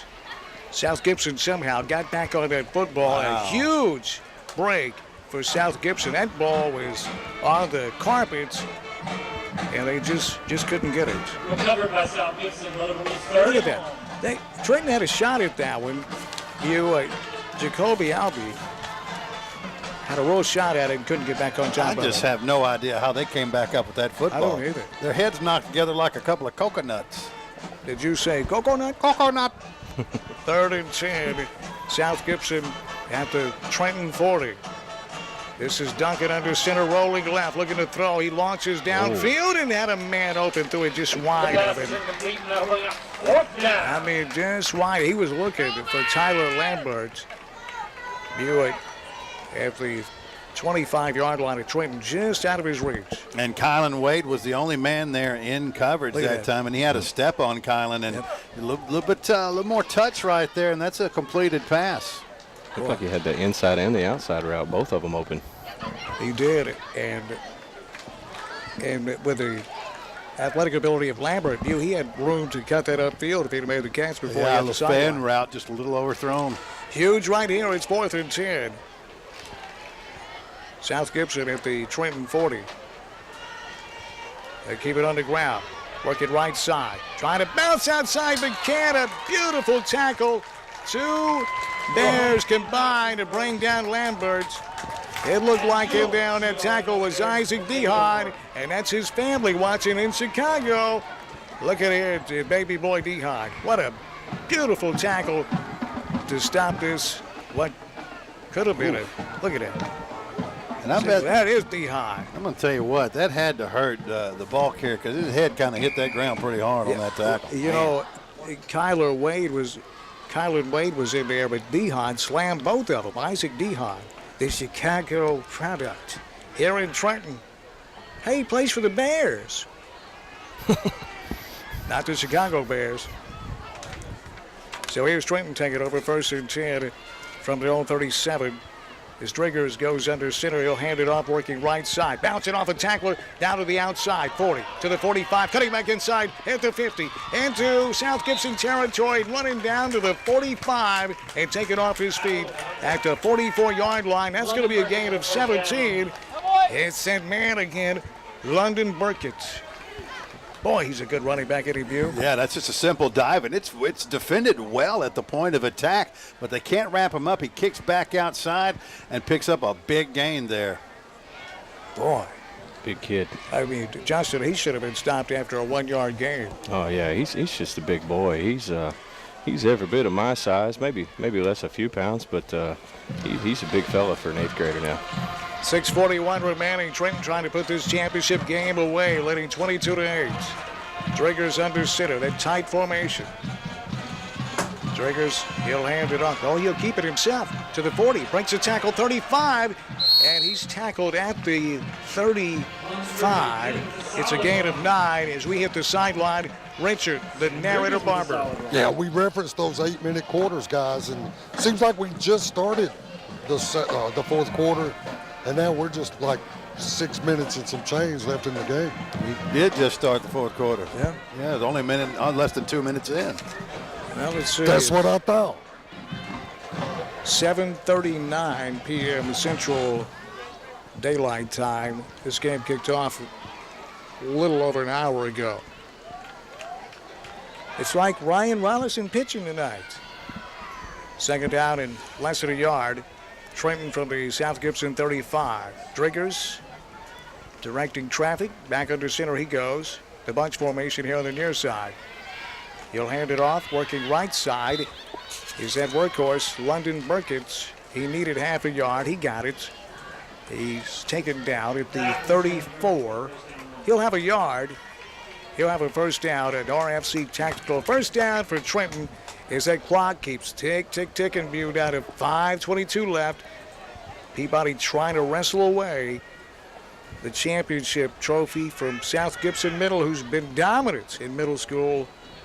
I don't know how many they won in a row. Well, if they don't turn the football over, then that's exactly what's going to happen, because narrator's point about the 8-minute quarters is completely valid, especially when you're not throwing the football like that and you continue to move the sticks like this. A couple more first downs will do it. And this is just, it's agony on a team trying to make up the deficit.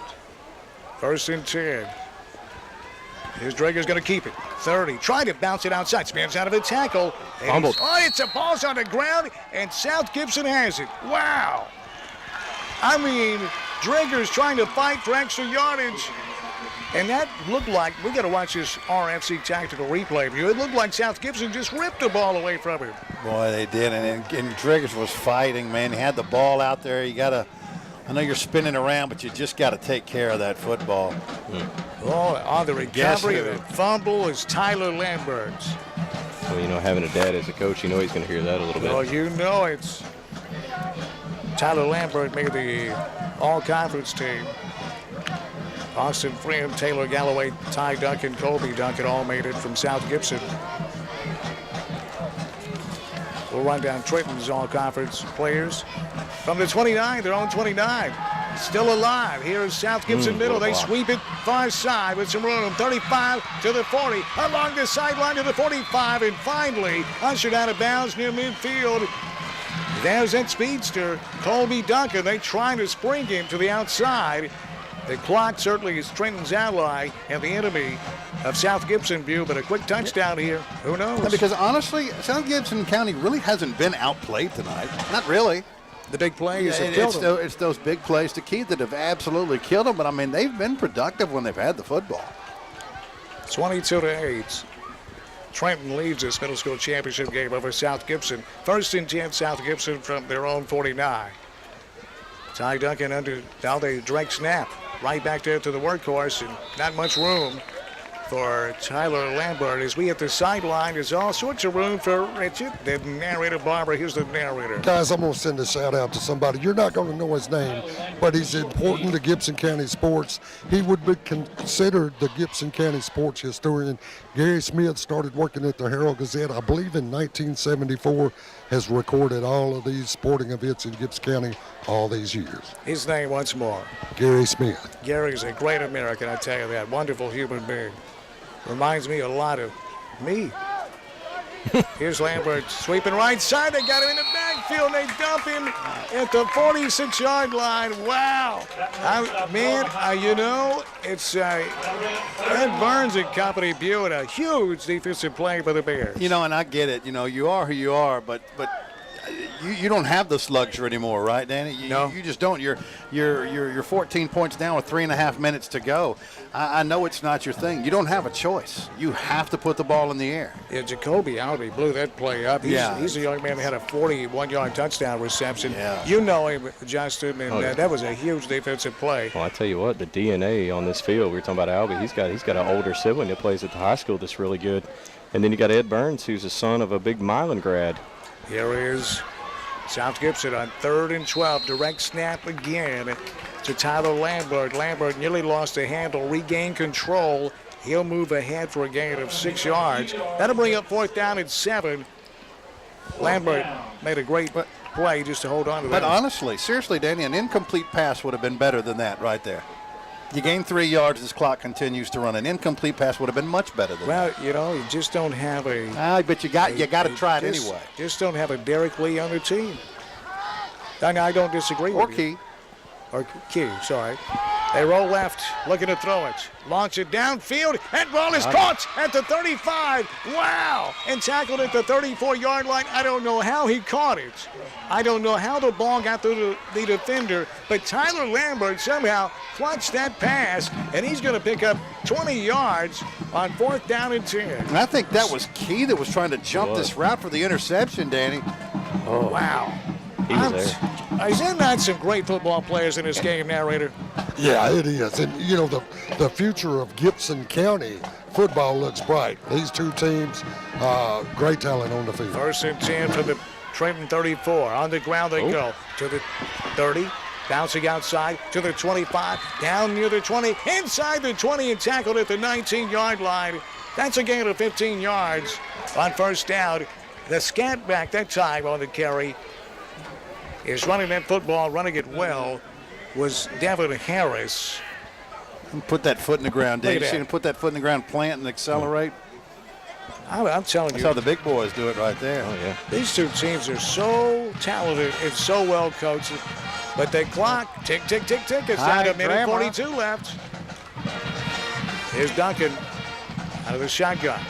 They'll hand it off, sweeping to the short side of the field from the 18 down near the... They got to call timeout. Down near the 10. And, full complement of timeouts. And South Gibson finally calls one. They're going to mark that at the 10-yard line. So that's a gain of 8. It'll be 2nd and 2. But Bass, when you were talking about an incomplete pass isn't the worst thing that could happen to you in this situation because, you've got to beat the Peabody defense to get in the end zone, but you also have to be mindful of the clock, and we're down to minute 27. My point behind that was the 3 yards you gained wasn't worth the 25 seconds you lost. Now you got two opponents right now. Here's Richard, the narrator, Barbara, and his sideline narrator. Yeah, it is. Wow. I'm sorry. I was talking to a blonde-headed lady. Well, don't. That's why you're on the clock, don't you, narrator? My bad. All I can say is I apologize. Yeah, next time they say... I was talking to a blonde-headed lady. Next time they say, well, what's going on? You never got that thing closed there with that company. And I said, my bad. I was talking to a blonde-headed lady. What about it, Justin? I tell you. 2nd down and 2 from the 10. They're going to keep it on the ground. It's markers down. And another marker comes in near the tackle. It would be enough for a 1st down if it stood. Ty Duncan, the quarterback, just tucked the snap and quarterback sweep to the left is what that was. But what this is, we don't know. The Zebras will let us know. Could this be 2 separate flags? Oh, yes. I think it is. Yeah, I think it might be. This would be interesting. Yeah, one almost surely is on the offense, and then the other, I don't know. It could be a face mask. Well, that first one could have been an alignment issue, possibly. Defensively. I'm just guessing. Quick. Yeah. Came out quick. The second one came out. There was a South Gibson defender on the ground on the defensive side. Should be interesting. A big call here. Here's the white hat. Everybody holds your breath. Them legs, boy. Look at them legs, boy. Face mask. Yeah. Face mask on Trenton. And there's got to be another call. Oh, must have been. Wow. But no, here we go. No. Because that flag came out immediately after the snap. You saw it, didn't you, Justin? I did. Yeah. I did. All right. Well, maybe they should have. It may have been an inadvertent flag, the first one. So it's two fouls on the defense. Did they go with the worst foul? But now you know that's probably it right there, Justin. Well, they would have. I'm glad they you're didn't here. get the chance to You're decline hired, the by other the way. one. Sure. Though, so. Yeah. First and goal from the 3. Here's South Gibson, and they score. They get it in from the 3-yard line. They ran their misdirection over left tackle. There is a marker on the field. I believe a little yellow on the green. Or no? No, there's not. There is no yellow on the green. Touchdown is South Gibson. This game is still not over. 22-14. South Gibson now will go for 2, and then they'll have to try an onside kick. Now, they still have 2 timeouts left. So if they get the ball on the onside kick, which we've seen it happen for both teams tonight, even if they don't, I mean, it's very unlikely, but it's still possible.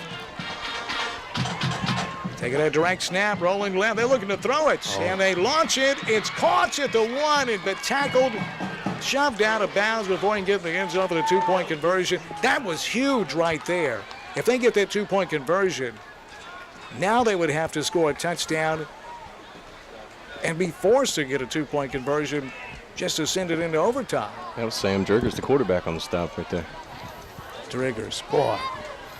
Do you know, if you think about it, Driggers was in Jackson at Southside.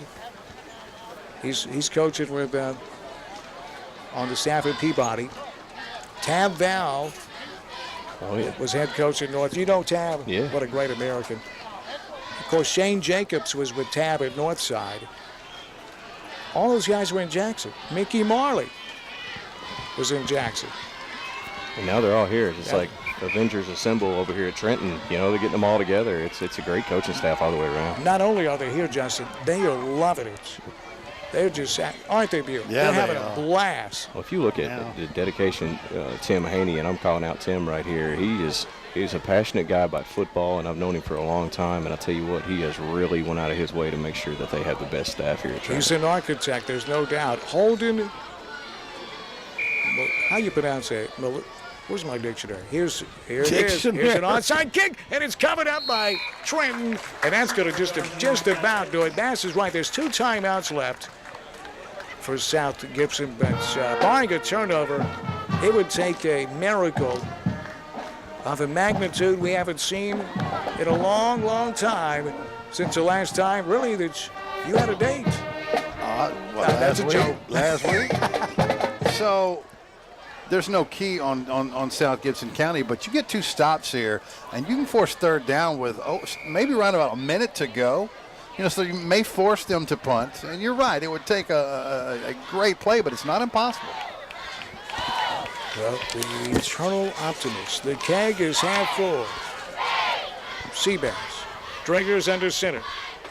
He'll hand it up. Burkett is stopped for no gain, and South Gibson going to burn the timeout. Well, narrator, you can see what Bass is, his twisted mind in action. I mean, like 1 second, 2 seconds off the clock that time. They knock Burkett down at the line of scrimmage. They get the quick timeout. Now they can only stop it one more time. Maybe you could ask someone how much time on the play clock here in middle school, because we don't know. Narrator? I'll get with you. I want to talk to you about that off there. Ask the blonde lady.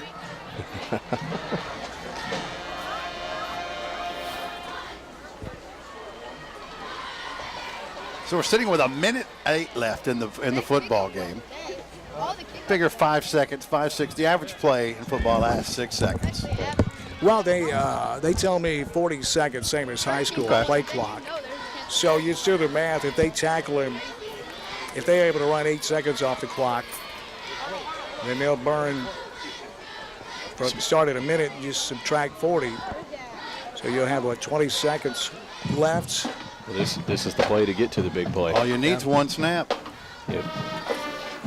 There was 11 seconds left when Trenton struck in the first half. Now, again, they don't have a key, and I get that. Yeah, I understand not that. only do they not have a key, you've got to beat Key.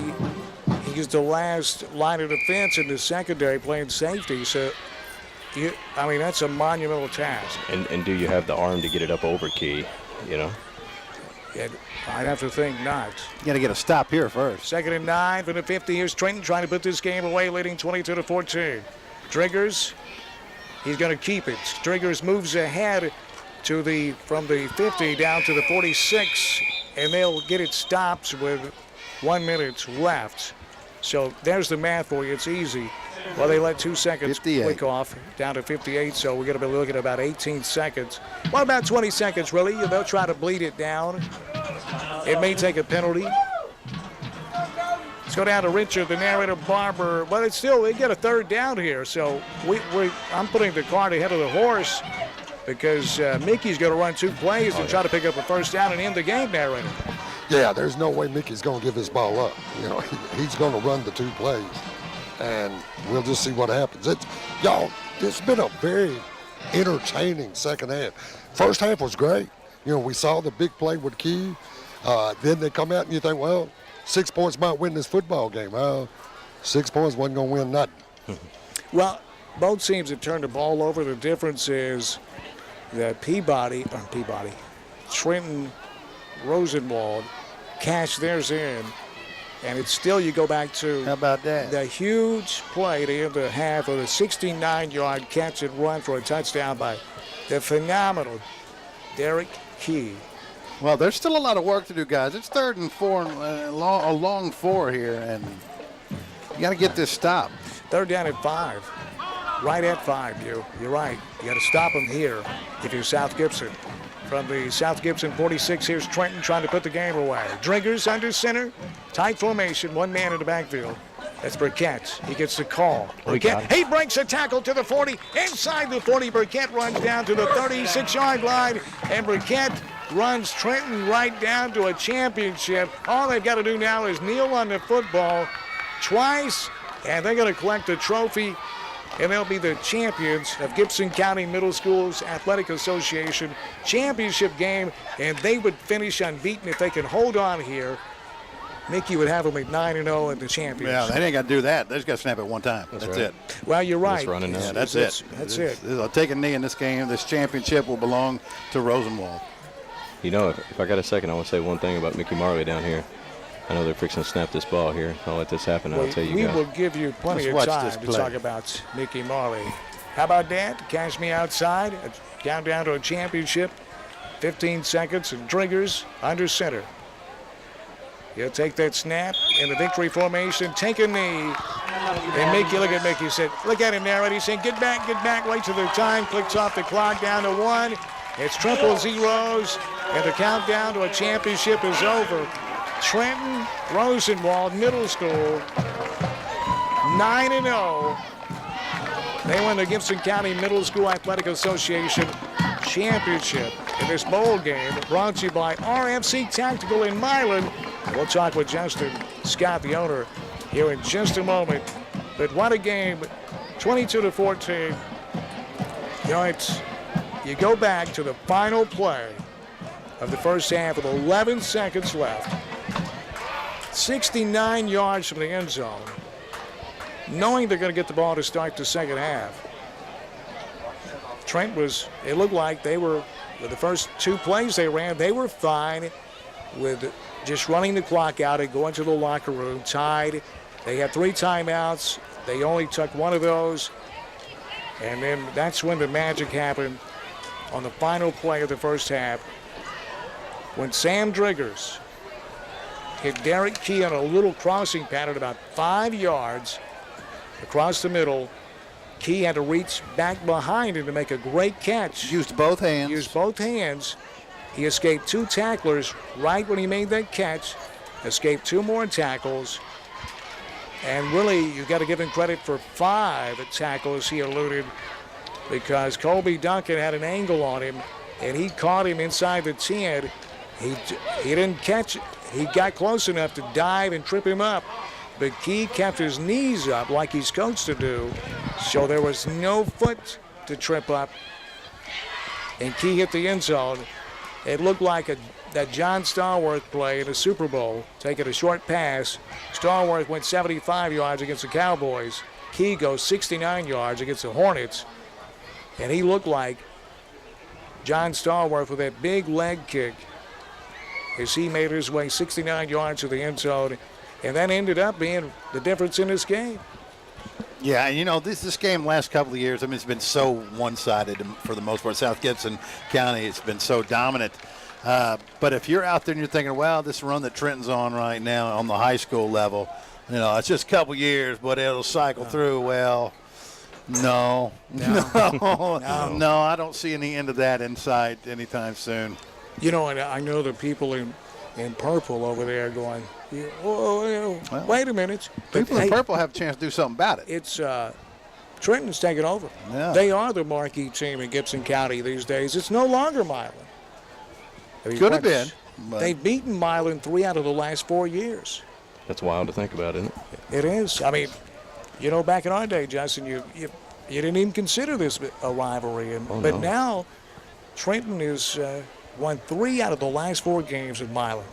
Oh, yeah. And all it takes, guys, honestly, is a decision or two along the way to undo or to build up everything. And the right decisions were made in one side, and what can't really be considered the right decision, or at least not right now, on the other side, well, you get what you got now. Well, narrator, you've been around Gibson County football for a long, long time. And, you know, the decision for Tim Haney to rise to the top as superintendent, and then Tim Haney, under his leadership, he's a Milan grad, too. He is a Milan grad. And, you know, now you look at it, there's no doubt Trenton is the marquee team now in Gibson County. Narrator? You know, while he must talks be a to the blonde girl woman, down there. While he's talking to that blonde lady, and you are right. You are correct about that. But at least for this year, the folks in Dyer say, wait a minute. That's right. Didn't we just come up here, less than 14 days ago and win a football game? I stand corrected. Their defense was flat out stellar in that game. The penetration on the interior of the O-line, I mean, their defense was just penetrating the line every time. And to be able to do that on this well-coached Trenton team is amazing. They looked really good. They did. Well, Shane Jacobs said, look, if we play them again, it'll be the same sort of game. It wasn't a fluke. They're that good. Bass warned last week, Union City coming in after being on such a high and getting healthy, and they were able to win their game over there in Dyer last week over Gibson County. And Gibson County still got a tough schedule to play out. I know McKenzie will be here Friday night, and I would not. Trenton's not going to be in a very good frame of mind. 3-0 Boston, bottom of the third, as they try to eliminate the Yankees, up 2-1, and that's divisional series. So in the last 19 innings in the Bronx, the Red Sox have outscored the Yankees 19-1. That's wild. 19-1. I thought that series was going to the Bronx and it wasn't coming back to Boston because the Red Sox were going to be eliminated. Not so fast. Oh man, and Porcello's owned the Yankees this year, so we'll see. I'm glad I didn't go through the entire list for the all-conference team because they got a note right here that says for after game. Oh, boy. Justin Scott, the owner of RFC Tactical. I know you've got some words as the sponsor of this football game, this championship middle school game about Mickey Marley. Well, I've just recently met Mickey. I knew of his legacy. I knew that any man that had a book about football must know something about football, and that's all it is to it. Great point. But he, coming in here from Jackson and coaching a middle school team and really coaching them up. I mean, there's obviously some talent on this field here in Trenton, but he's been able to just turn them into a disciplined team just real quick. And I was talking with him last week, and I had a man in my store by the name of Jerry Tidwell. And some of y'all may remember Jerry Tidwell. He was a coach over there with Mickey for a time. And Mickey I was on the phone with Mickey, and Jerry was standing in my store, and Jerry told me to tell him, hey, and Mickey got emotional. He said, I wouldn't be where I am or make it as far as I have as a coach if it wasn't for that man standing in your store right there. Well, Mickey I've always said, is benevolence. Yeah, you did. You figured that out earlier. He definitely, the humility is there. For him to say something like that, to be a legendary coach in Tennessee football the way he is, and to give credit, so much credit, to other people's influence, it just speaks volumes, because people in the situation that he's been in to have the success that he has, a lot of people take that for that's me, but he didn't do that. He's had plenty of opportunity to do that. He gives the credit where it's due to people that have influenced him and taught him how to be a better man, and I think that's amazing. I can't say enough about that. That's crazy. Justin, that was so well said. Bass, we've watched him do that for years, and here he is. He's going to chat with Richard, the narrator, Barber. Mickey Marley is with the narrator. Well, it's going to be just a minute. Mickey, after those nice words by Justin about how nice a man he is, he just waves the narrator off, says, beat it, I'll get with you later. And, it's most people are intimidated by the narrator on the sideline. Mickey's not starstruck, not for 1 second. He just said, beat it, kid, I'll be with you in a moment. Narrator, I don't know if you know it, but you don't approach a man that's written a book with that much arrogance like you were showing there. He'll wave you off, and that's what happened. Yeah, because he's, I've read his book, and it's 52 pointers for winning, and a couple of them's talking about knocking people out. You need to read my book, 52 Pointers on Interviews. I'll see. You get me a copy of it. Sign me a copy of it, dog. You need to read my book, Blueberry Ice Cream. I've got these jumping cables. I've got some ice cream and some blueberries. I'm thinking we could have a good time tonight. And a live chicken. Well, the narrator, with that blonde lady on the sideline. Let's jumper cables. Well, actually, that was Lisa Marley. Oh, Mickey Marley. Justin, I met your wife. She is a great American, and Jack, I can tell it. It takes like what you did to walk away. Now listen, Bass, this guy here. Can I tell the story? Yeah. Bass, listen to this. Hi, Justin. Listen to me while I talk. Pay attention to me. This guy. Can you keep this rolling, Lawson? So Justin, you were an engineer, right? Yeah. He's an engineer. Remember when the craze started with the pallets that painted an American flag on them? People put them in the front yard. But you don't pay a lot of attention to anything. Wow. You were trying to figure out where the glove box is. Family's very proud. And you remember that, don't you, narrator? People were painting. Yeah, I remember that. Yeah, and put them in their yards. Well, Justin saw it. Now he's an engineer, married. Did you have your kids yet? Oh yeah. This is a little over 4 years ago. So we had 4 children at the time. 4 young children, Bew. Okay. He says, I think I can do better than that. And he goes home in his workshop and he takes, did you take a pallet or just take wood? I took a pallet. I took the boards off a pallet, cut it down, positioned the nail holes where I thought it looked pretty neat, put together a flag. Used stains that were in the shop there that were just sitting on the shelf. I couldn't afford to go buy a bunch of stain. I was taking care of 4 kids at the time, so I used what my dad had. That's what we do when we're younger. Right. We go to Dad's house and use what Dad's got. So carved out the stars, and next thing you know, I sold that one within a week. I sold 5 or 10 more. Well, didn't you put it on Facebook just not necessarily to sell? Right. Just posted a picture of what we had built for a friend of mine for her husband's man cave. And then they see it on Facebook and they say, I want to buy that. Yeah, sure. And there was about 5 of them in that week, and I actually used the money. Ironically, we were talking about baseball ago. I actually used the money from that week to go up and watch the Cardinals play the Braves. Me and my wife, and we were in St. Louis. It's awesome, man. Oh yeah, and we were on our way back. We were discussing, future and whether we could make some extra money doing this, selling them at flea markets, craft shows, things like that.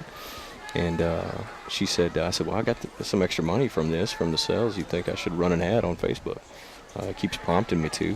Might as well give it a shot. And she's like, yeah, but don't spend all of it. So, like the guy does, he turns his, boop, hits go, and just right. $500. I ran an ad out there.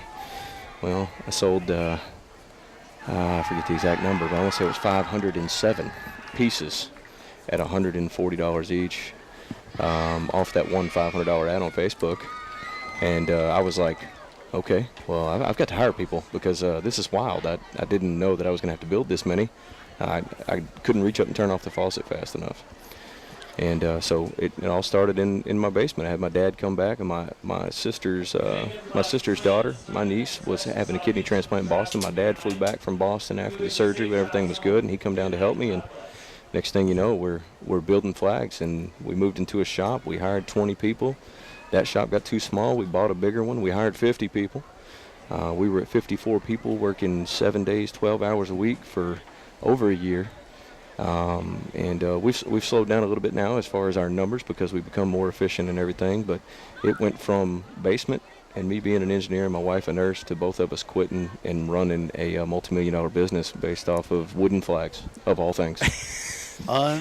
Everybody's out there looking for the next thing to get rich with. And Justin took a pallet. I'm not saying he's rich. I'm saying, you know what I'm saying. You're looking, and it's a pallet, and his vision on that pallet is turned into this, and now RFC Tactical in Milan. I mean, isn't that a great story about that is a great story. And see, that's the type of inspiration that I'm talking about. That, like Justin, for me, I'm a budding entrepreneur, if you will. I have ideas spinning in the head. I've got a couple. One of them I've introduced, the cockadoodle do-rag. Huh. Yeah, I'm surprised you don't jump all over this as maybe an angel investor. I don't know. A do-rag? What's a do-rag, right? You're out there and it's sweating, you're running, you're doing laps, you're working out, you're playing volleyball or whatever, and it's a do-rag with like a chicken head on it. Yeah. And the beak, the cockadoodle do-rag. There you go. Keep everything out of your sweat and sun out of your eyes, man. We can talk after this. Put it on Amazon. You'd be surprised, man. See? And he just tried to shoot it down on the air because I came up with it on the air. There you go. At the time. Hey, but, you'd be surprised. You got to dream big, man. All it takes is one good idea. Do you know how many people said, and this is not calling anybody out, but how many people were like, "You're doing what?" I mean, for the first 2 years, people were like, "Oh, okay, you build flags. Well, what do you do for a job?" Because it's just hard to fathom. It's very hard to fathom. I'm sure you second guessed yourself. Should I quit my job? I mean, we got 4 kids here. And Yeah, it's I haven't looked back. It's been an amazing ride, and we've shipped over 110,000 pieces across the country, and we have enjoyed every minute of it. And now with RFC Tactical, and I'm trying to get more involved with the veteran community. I feel like times are changing. We're going to move some different directions and try to be influential in that community. And guys, I really appreciate the opportunity to hang out up here with you. I hope one day I can call football and be on the air with you guys because this is fun for me. I've enjoyed this. Well, you sound, he's got a radio voice, doesn't he? Well, I told him you were on break. During the halftime, I said, dude, you're completely at home and comfortable on the radio. Most people are not. Yeah, well, he stood us up a couple of weeks ago. He was supposed to be in studio with us, and he stood us. Now he gets busy, now don't get mad. We got a connection. His dad is a few years older than me, grew up in Milan. Ronnie Scott, a lot of you know him. I guess, I don't know, 5, 6 years older than me. How old's Ronnie? Dad, 62 is his birthday, so he's a young age of 26. No, I'm just kidding. Dad's 56. All right, so he's 6 years older than me. So I was like 8 years old, Milan City Park pool. They had drained the pool. In the deep end, it was it's Olympic-sized pool, but then they had these 2 diving boards. One of them was a high dive. I mean, it was way up there. And in that deep area, it was 12 to 15 feet deep because you needed that from that high dive. They had drained it, and they hadn't refilled it all the way. You couldn't dive just yet, but we were out there swimming in the deep parts, and I was like 8 years old. You know, when you typically reach up, you know where that's where the wall is, where you can grab it. Well, because the water level was so low, I couldn't grab it. And I'm going down for the 3rd time, and somebody grabs me and takes me over to the ladder. It was Ronnie Scott, his dad. Wow. Yep. That's and amazing. Ronnie story. said, listen, I need to keep you alive because in 2018, my son is going to be on the air with you. I tell you what, that's Here's awesome. what's amazing. 56 is only 6 years older than you. Think about that. Think about that. He twisted the story. He Oh, did. well, You hear this great story, saved my life, and that's all he took away from it. Oh, my goodness. And you know what? That's an indication of just why the cockadoodle do-rag has never gotten off the ground, because he's using MySpace to try to launch it. And MySpace. Oh my goodness, guys. Hey, look, before I go, one last thing I wanted to say, we talk about my dad, and you've mentioned it a couple times, and me and my dad, we were teenagers. When I was a teenager, we had the typical father-son interaction there. He's a good guy, and I was a tough kid to deal with when I was a teenager, and I wouldn't be as far as I've come in life and be able to do what I do for my family and be involved with them as much as I have if it wasn't for him. And I love him. I hope he's listening. And on the other side of that, my wife and my kids, they're my life. I want to keep coaching ball and be involved with them and move forward with this, man, and see where it goes. I'm excited about life and loving it. And I hope Donna gets to hear this later so she can know how much I love her, and I really appreciate the opportunity. Dude, I tell you, Justin, that's nice words from a man that's very appreciative of his family, and I know that getting to know you, how much you enjoy being able to do things for him, and it's a great story. Before you go, Justin, Richard, the narrator, Barber, let's bring him in on this. And you two have got to get together because you both are American veterans and you have a passion to educate the veterans on some of the opportunities, I guess I could say, that the veterans have earned. They don't know is sitting out there for them that could really help them, narrator. They need to know. Yeah, I need to get with Justin where we can, because I want to get involved, help any way I can. As a matter of fact, we were talking about his radio voice. There's a couple of times I almost sent it back to Justin, back to you, Justin. Great job, Justin. And, one, the passion that you just put in your words about your dad and your family, I really appreciate. I think, as we're blessed in life, people like to say I did, look what and it's never an I thing. It's always somebody had some kind of influence to help us. Somebody reached and pulled us along with them, and I appreciate your awareness of that, and I'll tip my hat to you, my friend. Thank you, man, and we should definitely get together and see what we can do to help benefit, especially the veterans in the area. Like Dan said, there's a ton of opportunity, a ton of resources out there for guys if they need help, if they're looking to just, be able to change course of life and maybe get into business or whatever it is. The opportunities are there, but you have to make the points of contact to be able to help those things. And I'm available. You can catch me at RFC Tactical anytime. I'll help in any way I can. Oh, I got guns too, dog. Yeah, we got guns. Yeah, so hey, we're putting together a precision shooting team, so you guys got to check that out. We're going to be shooting some events this next year. I had a good meeting with them last night. 5 guys that are all in the points in the top 10 in the PRS series in the nation are going to be wearing RFC Tactical shirts next year. Well, I mentioned to Justin, I think I was leaving RFC Tactical. I was Mickey Marley had called about this game. And I mentioned it, and Justin jumped on it. He said, make sure that this game is on 101.5 and on digital TV. And he stepped right up and made sure that it was on. And so here we are tonight. And thanks to RFC Tactical over in Milan, giving back to these kiddos. They'll remember this. Believe me, all these kids and all the parents that were here tonight will watch this game over and over again, and it turned out to be a fantastic game with a lot of big plays. And here they are, slow motion instant replay, and Worthy Road Studios being the best production company, and we're so pleased that they are our production company with us here, and they'll remember this always, won't they? Oh yeah, these are lifetime memories. A lot of these kids are going to go on and play high school football. Some of them won't. Some of them, this will be the end of the road for them.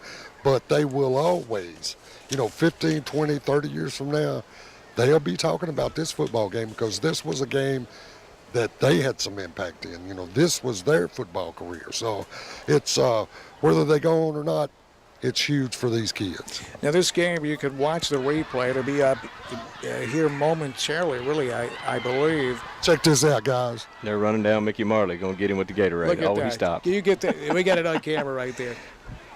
They're bringing him back. Are they going to get him? Or that's what it looks like. He's walking back. Oh, boy, Mickey Marley. I tell you what, the future in Trenton is bright. It really is. Man, they need some help with this Gatorade bucket, though. They really messing that up. They're too tired. This game, where you can watch a replay, it'll be up here in a little bit on WNWS.com. Hold on just a sec before you run off. Yeah, man. Yeah. WNWS.com. You can watch the replay. It'll also be up on YouTube forever. It's Worthy Road Studios channel on YouTube, and also, of course, at WNWS.com. But boy, what a scene tonight. Richard, the narrator Barber, is going to have a word with Mickey Marley here in just a moment. Thanks to the excitement in the kids. Boy, listen to that down there. That was fun. Listen, I mean, it's a special time, you know. It's hard to grasp this when you're in the 8th grade. That this is a moment in time, and that time it's already, the game's over. It'll never be played again. You'll never play a middle school football game again for these 8th graders. And it's hard to grasp that when you're, what's an 8th grader, 12? 13, 14. 13, 14 years old. Mm-hmm. It's hard to grasp that. And even for adults, you know, we take for granted so much, and then it's gone. And then you're like, wow, that came and went very quickly. You know, if you look at the stands tonight and you saw all the parents here and all the support for middle school football, it's tremendous. When a community gets behind the kids, the parents, it's amazing to watch. We got a lot of good parents out there on the field posing for pictures with these kids right now. It's just fun to watch. It really is. Richard, the narrator Barber, in a scene we've witnessed many times over with Mickey Marley after a game and his lovely, loving wife, Lisa. And it takes a special lady to be the wife of a football coach because of all the work they put in. And just like in the old days, Richard the Narrator Barber is going to talk with Mickey Marley. So let's go down to Richard the Narrator Barber. Mickey's hollering at other coaches right now, getting his congratulations, guy. You know, it's just a lot of fun, just a lot of fun. Well, you tell Mickey that we have to get it to sign off eventually, so you're going to have to man up and strong arm Mickey. I know he's intimidating, but if we're going to interview him, we got to do it right about now, narrator. And narrator, you're headed in the wrong direction. Well, his boss said they got to take these pictures. All right. Well, we missed it, but we're about out of tape here, narrator. Oh, I understand. Just give him the option, would you? They can take a picture. Already did. All right. Again, intimidation from Mickey Marley on our sideline reporter. Look, the man said, hang on. There ain't much I can do about it. If you've This is his house. You ever seen an alpha dog back down a poodle? Very similar to what we're witnessing right now. The narrator is backed up 10 yards. And he will not turn his back to me. Where I can get a running start. I'll tell you what, I'll tell you guys something else, something I didn't mention, and I told my dad that I would mention it. My great uncle was Clifford Scott. He played football here in the 50s. At Trenton? At Trenton, All-American. Went to Ole Miss and came back from Ole Miss and opened up a business in Milan and been here until he passed just a few years ago. But if you ever make it inside Trenton Peabody High School, take a look at the pictures. He was a 3-sport athlete way back when in the 50s. And he was also pretty good friends with Doug Atkins. My grandma used to ride on Doug Atkins' shoulders walking back. They went to school at Humboldt on my grandma's side. And they ended up meeting through Doug Atkins, believe it or not. My granddaddy and my grandmother got together. They met him through him. And Clifford he was a tremendous athlete. I remember my dad telling me when I was little, he had 3 90-yard kickoff returns in one game. And Are you just serious? Tremendous. I knew Clifford for a long time and was sad to hear that he passed a couple of years ago. A lot of personality, Oh, yeah. Back at Clifford. Did you know him, narrator Clifford Scott? Must be a blonde nearby. The narrator's New York. Come in, New York. Come in, New York. New York, are you there? Narrator, did you know Clifford Scott, who was a star athlete here, 3-sport star here in Trenton? No, I don't think I did. Don't think I did. That'd have been in the 50s? In the 50s, early 50s. No, I was born in 55. Well, that's right around the time there. Yeah, well. I don't remember much about it, though. You know, you're very observant, though. I thought maybe even as a newborn you would pick up, because I remember when I was born, I asked my mom, I said, you know what, do the Steelers play tonight? You know, to the kids out there that are trying to, make it in football, it's not all about size. You can see some of that on this Trenton field, but Clifford was an All-American, and even in the 50s, he was at his biggest in high school. He was 5'11", 175. And, I mean, just to be a great football player at that size is unreal. But he was. The late, great Clifford Scott. Boy, if you're from Milan, you know that name. Chances are I had a lot of fun with him. Yeah. He's a fun guy. Best hamburgers ever. Let's go. Here's Richard, the narrator barber. Finally, Mickey Marley's showing a little bit of mercy. Mickey's talked with everybody here that's important to him. Now he's going to get to the narrator. Here's Richard, the narrator barber, with Mickey Marley. Thanks, guys. I just told Mickey, man, we've known you for years and years. We were both just kids, and now you high-siding me. Come on, Coach. When were we ever kids? You remember being a kid? You're right. We were just talking about that. Coach, congratulations. A big win. You had a big play right at the end of the first half. You thought, well, they might win this football game. Second half, both teams offensively started putting some things together. Well, that's true, and both kids on each team played hard, man. They played their hearts out, and it's a good middle school game. And I figured it was just like last time. It was going to be a score game either way, and it was. But it was from a middle school perspective a really fun game to watch and be involved in. And a pretty clean game. A couple of turnovers, some penalties. But you had some kids, this key kid that made some big plays. Driggers managed the game, made the plays when he had to. Burkett had some players made, and then plus your line played well. Yeah, it's very rare at a small school where you'll have a combination of linemen, that's defense and offense, and skill guys. And this year, in our 8th grade group, we had that combination. And when you have that, you've got a chance of doing some things. So, and that's what I told those kids. If they'll stick with it and get through, go high school and that type of thing, and they got a chance of having some pretty good teams.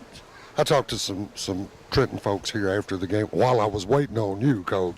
Lisa, you ever had to wait on them like that? All the time, she said. But Coach, I talked to some Trenton people here. And they were talking about some beta club event they had to cancel because 26 of the new beta club people were either on the football team or cheerleading team. That says a lot. Yeah, it does. We got some kids. Obviously, this is what's surprising me, that Dyersburg State's on this campus, and I didn't realize that when I came over here. So you can come to Trenton high school, and you can also get college credits while you're going to high school. Of course, down at our middle school, it's a great place to get education. It really is. We've got a great administration. Paul Pilla's our principal, but it's just really good teachers, good people. Man, it's just good, solid people, great community. Of course, Coach Kilser. I can get going on about him, but I find it, again, ironic that I'm ending up my career at Walter Kilser Stadium, the man that hired me to start coaching high school ball in West Tennessee 30-whatever years ago. So it's been a great ride for me. And win this championship tonight, that's a memory these kids will carry with them from now on. Oh, yeah, that's what I was telling them. I said, man, when they get to be my age, 60, which is young, 60 years young, that they'll have something to remember, because, I don't know the history behind everything, and really but I was told it's the first one they've won, and et cetera, et cetera. Well, you know, that's great for them, and because they went out, and you talking about it's one thing, doing it's something else, and they did it. Coach, congratulations again. Great game. Continued success here. Let's stay in touch, Pippi. Say it again. Let's stay in touch, dog. Oh, dog. Okay, I got the dog part. I didn't know what that other thing was, but yeah, man, let's do it. If I got this thing called telephone. If you give me a call every once in a while, we might go drink some coffee. Yeah, I can't believe you're texting it on Facebook too, dog. Well, my technical coordinator standing right over there, so you know it ain't me. Narrator. Let's plug your book right fast, dog. Narrator. I've read the book. Yeah. Before you plug the book, can you ask Mickey, can he just mention something positive about me and Bass? He's not even, just tell him to acknowledge we're alive and on planet Earth. Just something. Good to Give see us you, something. Gary, back off. Jeez. Dan's raising Cain because you hadn't said something nice about him and Bass. I love Dan Reeves and C. Bass. They are awesome guys. I hope they never leave that press box. I hope they just stay there and their figures there until I'm 70. I don't want them to leave. They're awesome. They're great. Man, that's landing on thick. Tell him no guys. longer than that'll be. We can stay here. He said that ain't gonna take long for you to hit 70, dog. Seriously, let's plug you. I've read your book. Yeah. It's a great book. It's not what it's about football, but it's about life. That's very true. It's something that I started writing, and to come to the chase here. It's 52 takeaways. Game ready, 52 takeaways for winning. It's been on several coaching websites now, so it's starting to get some pull on a lot of major websites. And I have a radio interview Thursday set up with a show that has 300 affiliates and has worldwide affiliates. So that ought to be a pretty good plug for the book. But the thing about it is, it's not just about football. It's about things. It's through my life that I've gone through, learned, and it hits every profession, sport, just life in general. And you go to CoachMickeyMarley.com and you can read about it and read about bio and history and all that kind of thing. And then if you think that you would want to purchase it, then it'll show you exactly how to do it. Matter of fact, we're going this weekend to Nashville to Southern Book Festival, and there's supposed to be like 20,000, 30,000 people at that thing. And then for the next couple of weeks, we'll be hitting different things like that.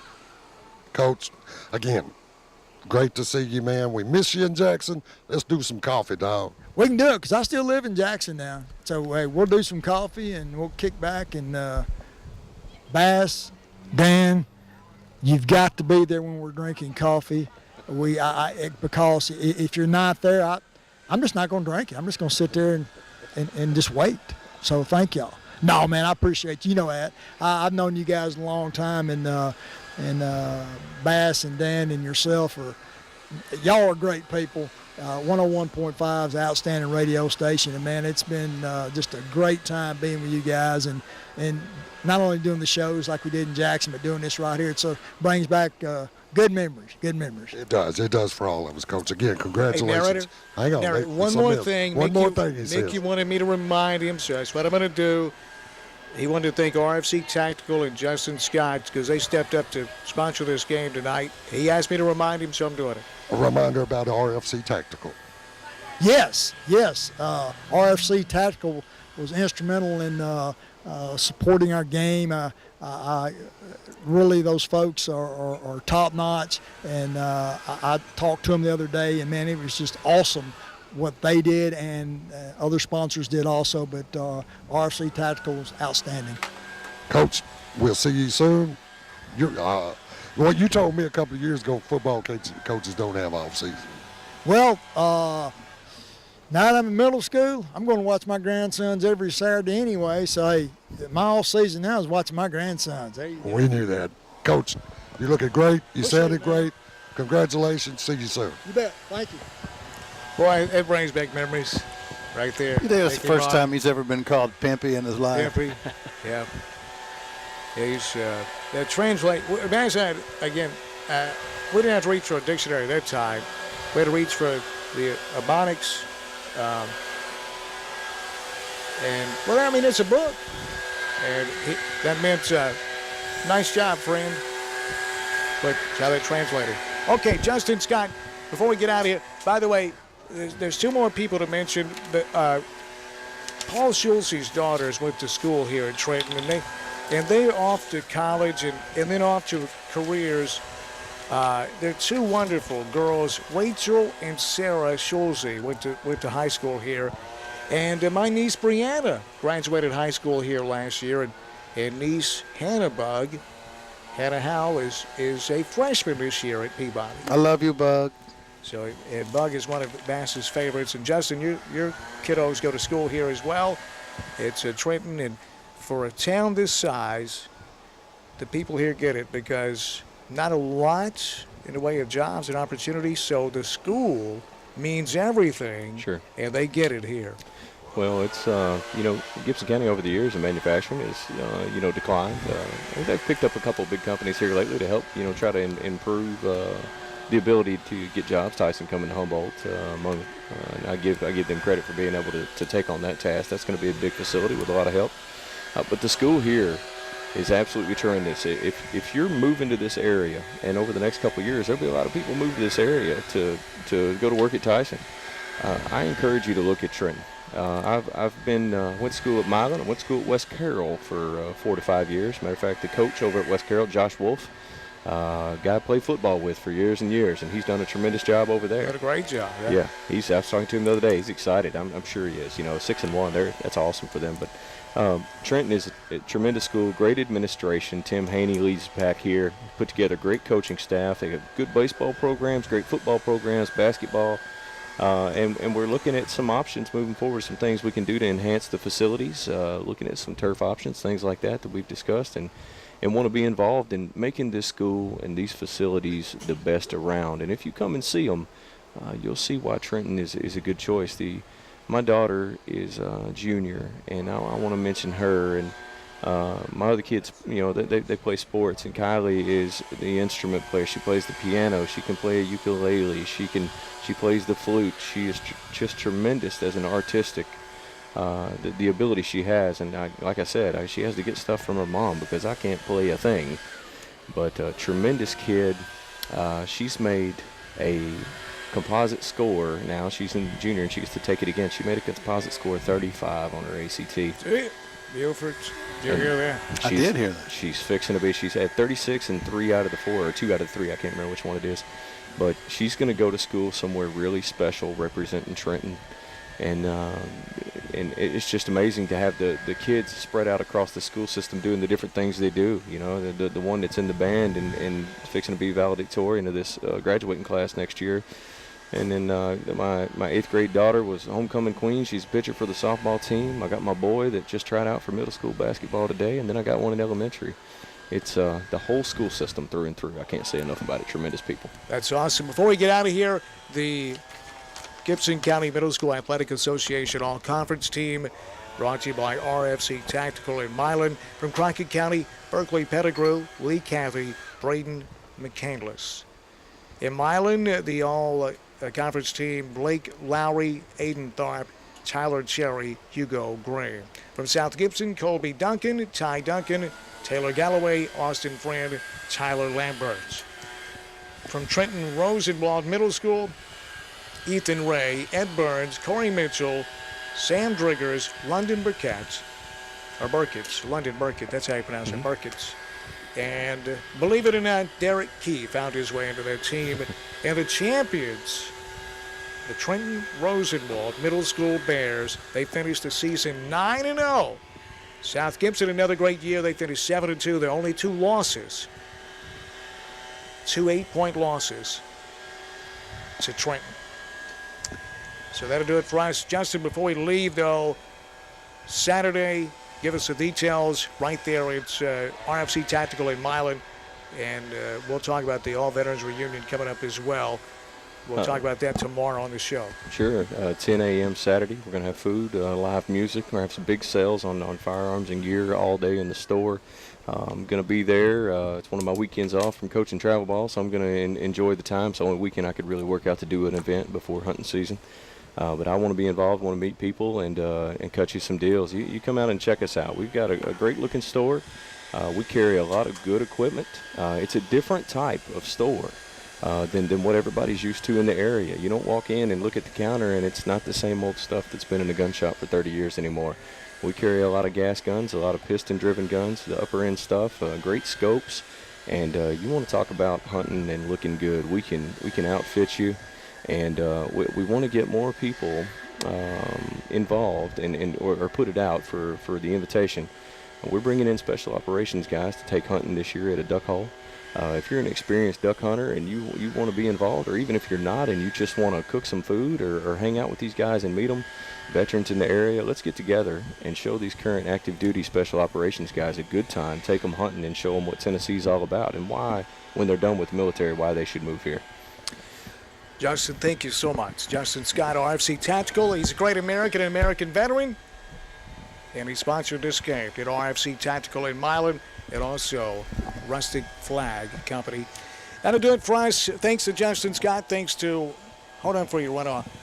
Lawson Mann, Paul Schulze, Michael Osborne on WNWS.com, where you can watch tonight's game in digital TV. The replay will be up momentarily. You'll also be able to watch it for a long, long time there and on the YouTube channel for Worthy Road Studios. Always have fun working with my good friend Seabass, Richard the Narrator Barber, another American veteran. And thanks to Michael King producing and directing. My name's Dan Reeves. Thanking you for listening tonight. Join Seabass and I tomorrow morning at 8 o'clock for the 180. That's all for us here in Trenton as Trenton Rosenwald Middle wins the middle school championship 22-14 and finishes 9-0 behind Mickey Marley. Good night from Trenton. Thank you, Michael King.